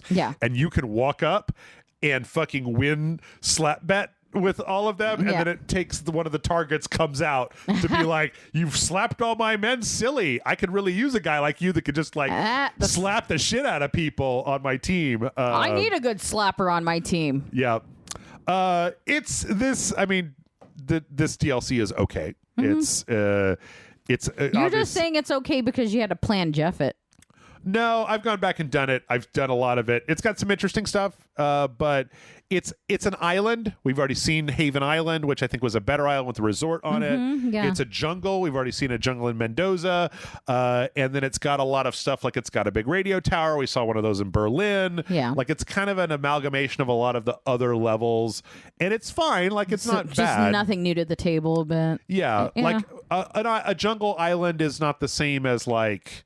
An interesting like the Wilton Creek or the fucking rave or an F1 race or something. Like there have been other much more interesting stuff, and I think when they said they were doing this, I thought they were going to put more effort into it than this, but it is free. I think at a certain point they looked at what they had done and they said, let's just put this out for free. It's fine. It's not the worst thing in the world. You get a little more of the same. Yeah, it's interesting because it takes place between the next to the last and last missions in Hitman 2. So it's like between Whittleton Creek and Isle of Sgale is where this is, but then on the destinations list it's like all the way at the end, and I was like, well, that's not where it goes. You cut that out. Yeah. Sniper Elite got a bunch of new DLC called Landing Force, some new DLC map, and some new characters and some new skins and stuff. I'm glad to see that Sniper Elite 5. I always keep feeling like one day I'm going to open up my news and it's going to be like, Rebellion is going out of business, because I just don't know how well these games sell. I mean, they all seem to sell pretty well, right? They look really good. They sound really good. At cutting their own costs. I mean, I know the last one was on Game Pass, so Microsoft had to be kind of like subsidizing it. Yeah. But then they've done that before, and then they always, I feel like, make up their costs with DLC. So all of Sniper Elite looks the same to me. My goodness, like new. I'm like, so I know I don't play the game, so for me it's like completely untrained eye. Yeah. But everyone like all excitedly like, look at all the new things, and I'm like, it looks 100% exactly like everything else I've seen. Look, when I see shooting these a bunch of Nazis. Yeah, it's like, have we shown you a bullet going through a skull? Yeah. Yes.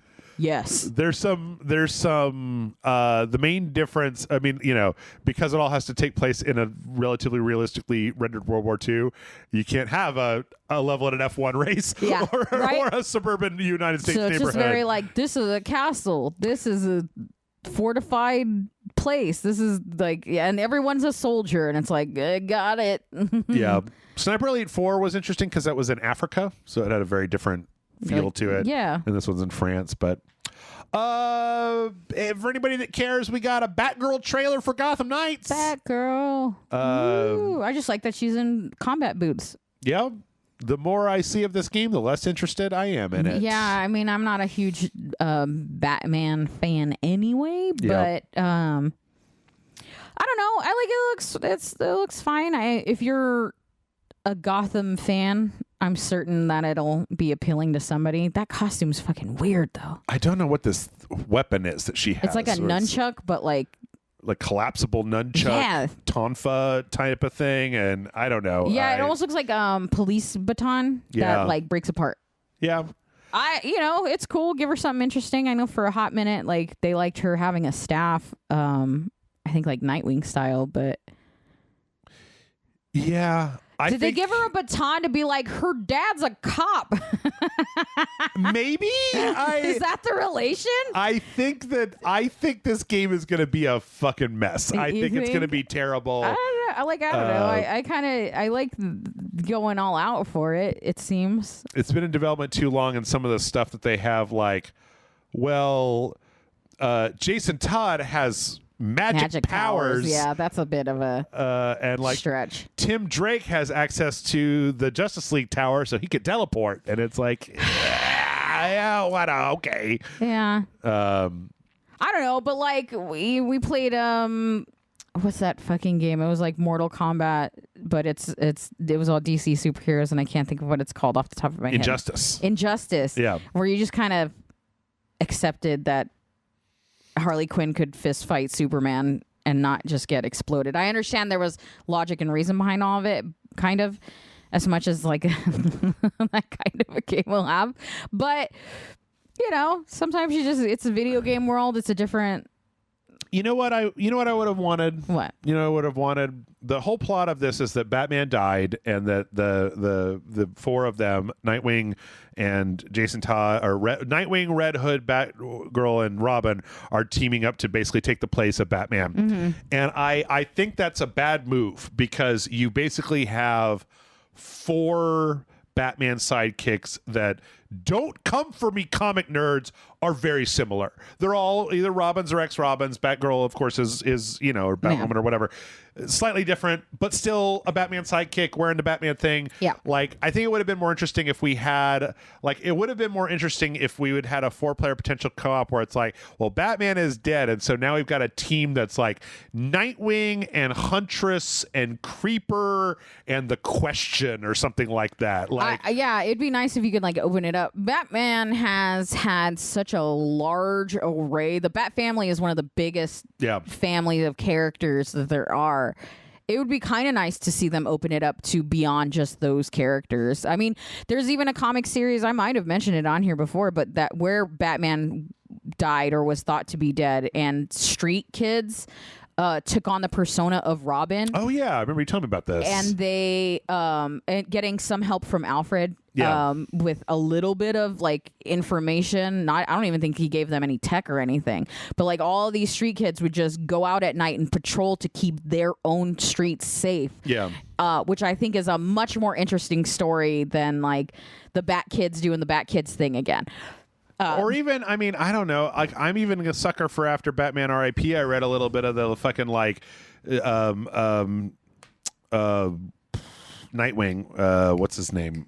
Dick Grayson? Dick Grayson takes over as Batman. Oh, yeah. With Damian as Robin. And like, how the fuck does that even work? And like, because Dick Grayson's a different hero, just like John and I were literally just talking about this, but like there is also a version of Tim Drake, a future version of Tim Drake that took over as Batman, and then he like comes back in time for one reason or another, and they all go against try to fight him. Yeah. And he fucking cleans the floor with him, and then it began the conversation of anytime any of the Bat kids have taken over, whether it's Dick Grayson, Tim Drake, or whoever, have taken over as Batman, they have consistently been better Batman than Bruce Wayne, because they are all trained by Bruce Wayne, except went to therapy. And it turns out that if you're not like such a weirdo, you're actually better at doing good things. And I think it's really fun and interesting. Like, it would be really kind of fun to do a Batman is Dead, each of these characters, like, let's see the possibility of like play through the game as Dick Grayson has become Batman. He's decided to take on the mantle, and then you play it again and it's Tim Drake is taking on the mantle. You could do. Oh my God! How cool would it have been if they had continued on the? I mean, I know that this isn't Rocksteady. Rocksteady is doing the Suicide Squad game, but like, how cool would it have been if they had continued on from the end of Arkham Knight, where Batman is dead, where you had them all trying to be Batman, and it's like the war of the Batmen, which has also similarly happened in comics, if I'm not mistaken. There were like everything's happened in comics, two Batman at the same time, or something. Where you have like, because in the Arkham Asylum games, you even had Azrael as a character, so you could have had John Baptiste or whatever his name is, and then Tim Drake is in there, and then Dick Grayson is in there, and then Red Hood is in there, and them all kind of trying to come back as it would be like the reign of the Supermen, but for Batman. Which could, and then you could do it right without fucking it up and making it stupid and shit. I mean, I don't know. That's this becomes quickly like fan writing, where it's like the thing I wrote in my head is much better than the thing you guys came up with. But like, it's not unheard of to do Batman's dead. The Bat family has taken over and stepping up and see what it does. I just don't know if this version looks great. I just don't like the idea of having 3 Robins. Like, if you're doing the Bat family, you're going to end up with 2 or more Robins. Although you could have dropped a Robin and added a like Huntress, or maybe there's 2, maybe there's multiple. Throw Wildcat in there. Somebody weird, you could have fun. You could have fun with that. No, bring back the question. Bring back Jeffrey Combs' question from the. Oh my God, yes. Justice League Unlimited. Jeffrey Combs' question is my favorite question. He's rad. And then now, last on the trailer parade, we had Nintendo Switch Sports is getting an update. This is actually much more anticlimactic. It's about as climactic as watching the person play this game. Yeah, you can now actually play all the way through the soccer with the leg swing Joy-Con accessory, and then there's some new moves in volleyball. But I guess they're still doing stuff, right? I mean, that's cool. Game came out and nobody ever heard of it ever again. Yeah. But, let's see. All right, let's finish it up. Papers, Please is coming to mobile phones. So what a depressing game to bring with you mobily. Yeah, I've never understood the idea that you would ever want to play more Papers, Please. And it's like lived a much longer life than I ever expected it to. Yeah. Especially after, I feel like once Oberdin came out, Lucas Pope was no more for Oberdin than for Papers, Please. Yeah. So, let's see. Lord of the Rings Gollum has been pushed back by a few months for polish. They should push it back to the garbage can and never put it out. Really became us being real bitter about these games, which would fucking never do it. It's stupid. Yeah. I'll write a better game. Yeah. With blackjack and hookers. They showed it. They showed gameplay from this stupid Okay, this is like Lightyear again, where I'm like, who wanted a Gollum spin-off game? Gollum is not he's fine, but he's a very one-note character. Like, I don't need to know the internal fucking like feelings of fucking Smeagol. Like, he's just a shit. He's just bad, and the game looks bad. It looks like a garbage game. It also appears to be a stealth game, which in the Lord of the Rings universe, it's like, that's what I want to do, is sneak around, not have an epic battle with a wizard or anything. Like, if you're playing Gollum, it makes sense that you'd sneak. He's a sneaky. Yes, I reject the premise from the beginning. Yeah. Hey, everybody, who wants to play a Gollum game? And nobody raises their hands. Yeah, that's fair.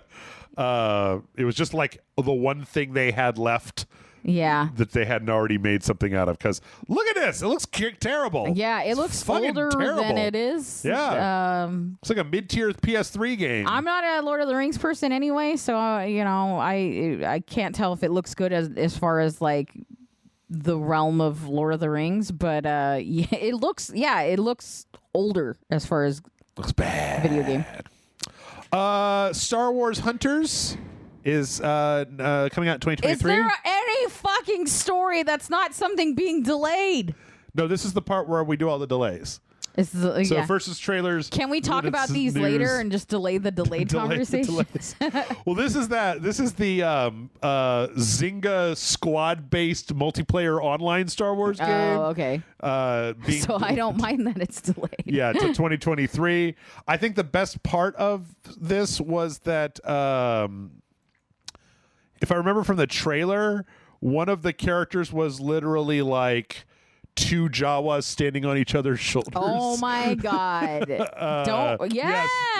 That's amazing. One Jawa standing on another Jawa's shoulders to make like a fucking two kids in a raincoat. That's fantastic. So that'd be the only thing I play. Yeah. Let's see, and then also, the new Avatar game from Ubisoft has been delayed out of this year. Boo! Oh no! Oh no! I wasn't gonna play it anyway. Yeah. I'm sorry. It doesn't matter. This is the part where things are delayed. And then last but not least, we got some fun mods. I don't know if you got a chance to watch this, Amanda, but this is a mod. I missed. It doesn't work because you have to listen to it. Mm-hmm. It is a mod that has run all of the Stanley Parable dialogue through the TikTok lady announcer voice. Yeah. I remember reading the headline, and I don't know if I like just actively. I was like, no. It's very strange. Yeah. It's very strange because there's no intonation, right? Yeah. So it's still all the snarky dialogue, but with none of the intonation of the actual Stanley Parable narrator. Isn't that a little portally? What's her name? Gladys. She was the first one. She was real deadpan. For a while. And sarcastic, but deadpan. Then she gets very and then she becomes a real bitchy at you.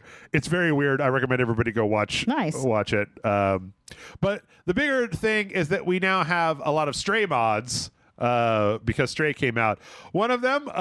God damn it. I already know what it is based solely on that fucking title. Was just...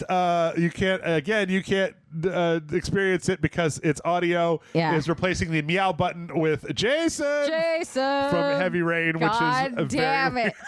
weird. Heavy Rain has ruined video games forever. It's kind of funny seeing this cat walk around saying Jason. Yep. Because it's not always the same thing. Yeah. And also you could do it while the cat is doing cute stuff. So while the cat is playing with another cat's tail, it's going, Jason! Jason! Can you imagine? This is my hell. Yes. Okay, how about more wholesome news? Yes. Stray modders are putting their own cats in the game. That's adorable. So there's a mod community for it where people are just basically adding like the patterns of their own cat to be the cat from Stray. That's adorable. It kind of makes me wonder why they didn't put that as an option, like make a little thing, because it's obviously you just like kind of spray painting the mesh, right, and then it just gets wrapped around the cat fur and stuff. I wonder if they just never thought about it. I mean, you can't customize the cat at all? No, you just get... Yeah, maybe they were just like, this is... So one person was like, I'm making my cat, not your cat. And then they never, Yeah. Is it sad? I want to play it, but I'm scared. I don't want to cry.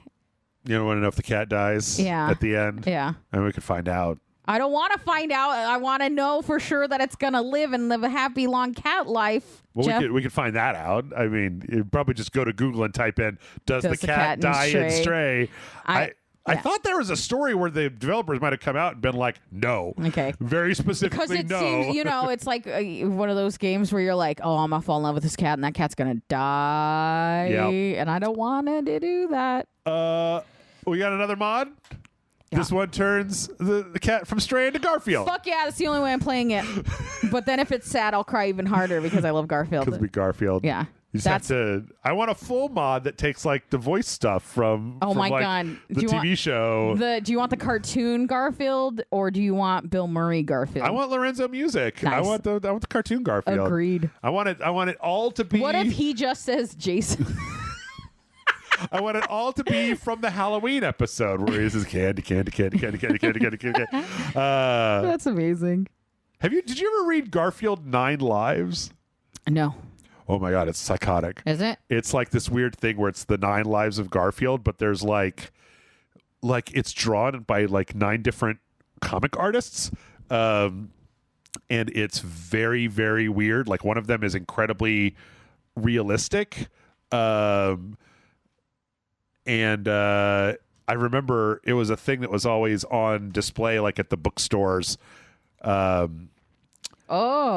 This one, and it's got a lot of different like yeah, I just pulled up the cover. That's art styles. Yeah, I feel like I've seen that in comic shops, but I've never.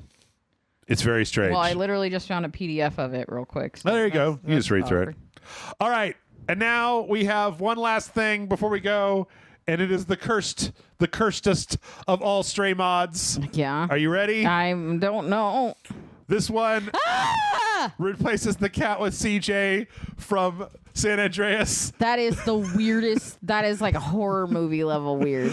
It's very. It made me think. Why have I never seen like a Dark Souls enemy that is? Because the thing is that this developer went so far out of their way to make the cats move realistically like cats. So when you put something that is not a cat over the top of them, creepy. It is fucking nightmarish. Yeah. Like the technically the proportions are off, right? Yeah. But that's not the weirdest part. The weirdest part is watching something that looks like a person like move like a cat. That move is like a cat. Horrifying.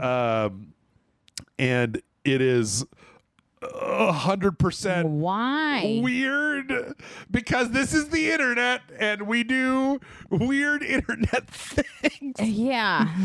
Although it should have been Macho Man Randy Savage. Remember when we made all the dragons Macho Man Randy Savage? They should do that again. Or Thomas the Tank Engine. Where's my Thomas the Tank Engine? Oh my god. Just a tank engine acting like a cat.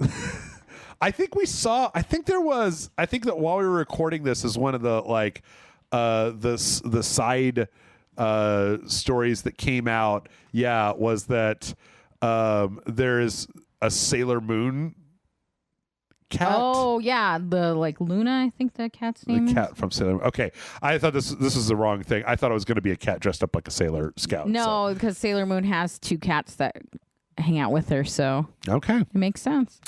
Well, that's it. That's the podcast. We did it. We survived. We survived the podcast. Finally. Oh my God, it's done. It's finally done. And now I can go read my copy of Garfield 9 Lives in peace. And no, I'm just kidding. I'm gonna have nightmares about the last thing we saw. So about CJ. Yeah.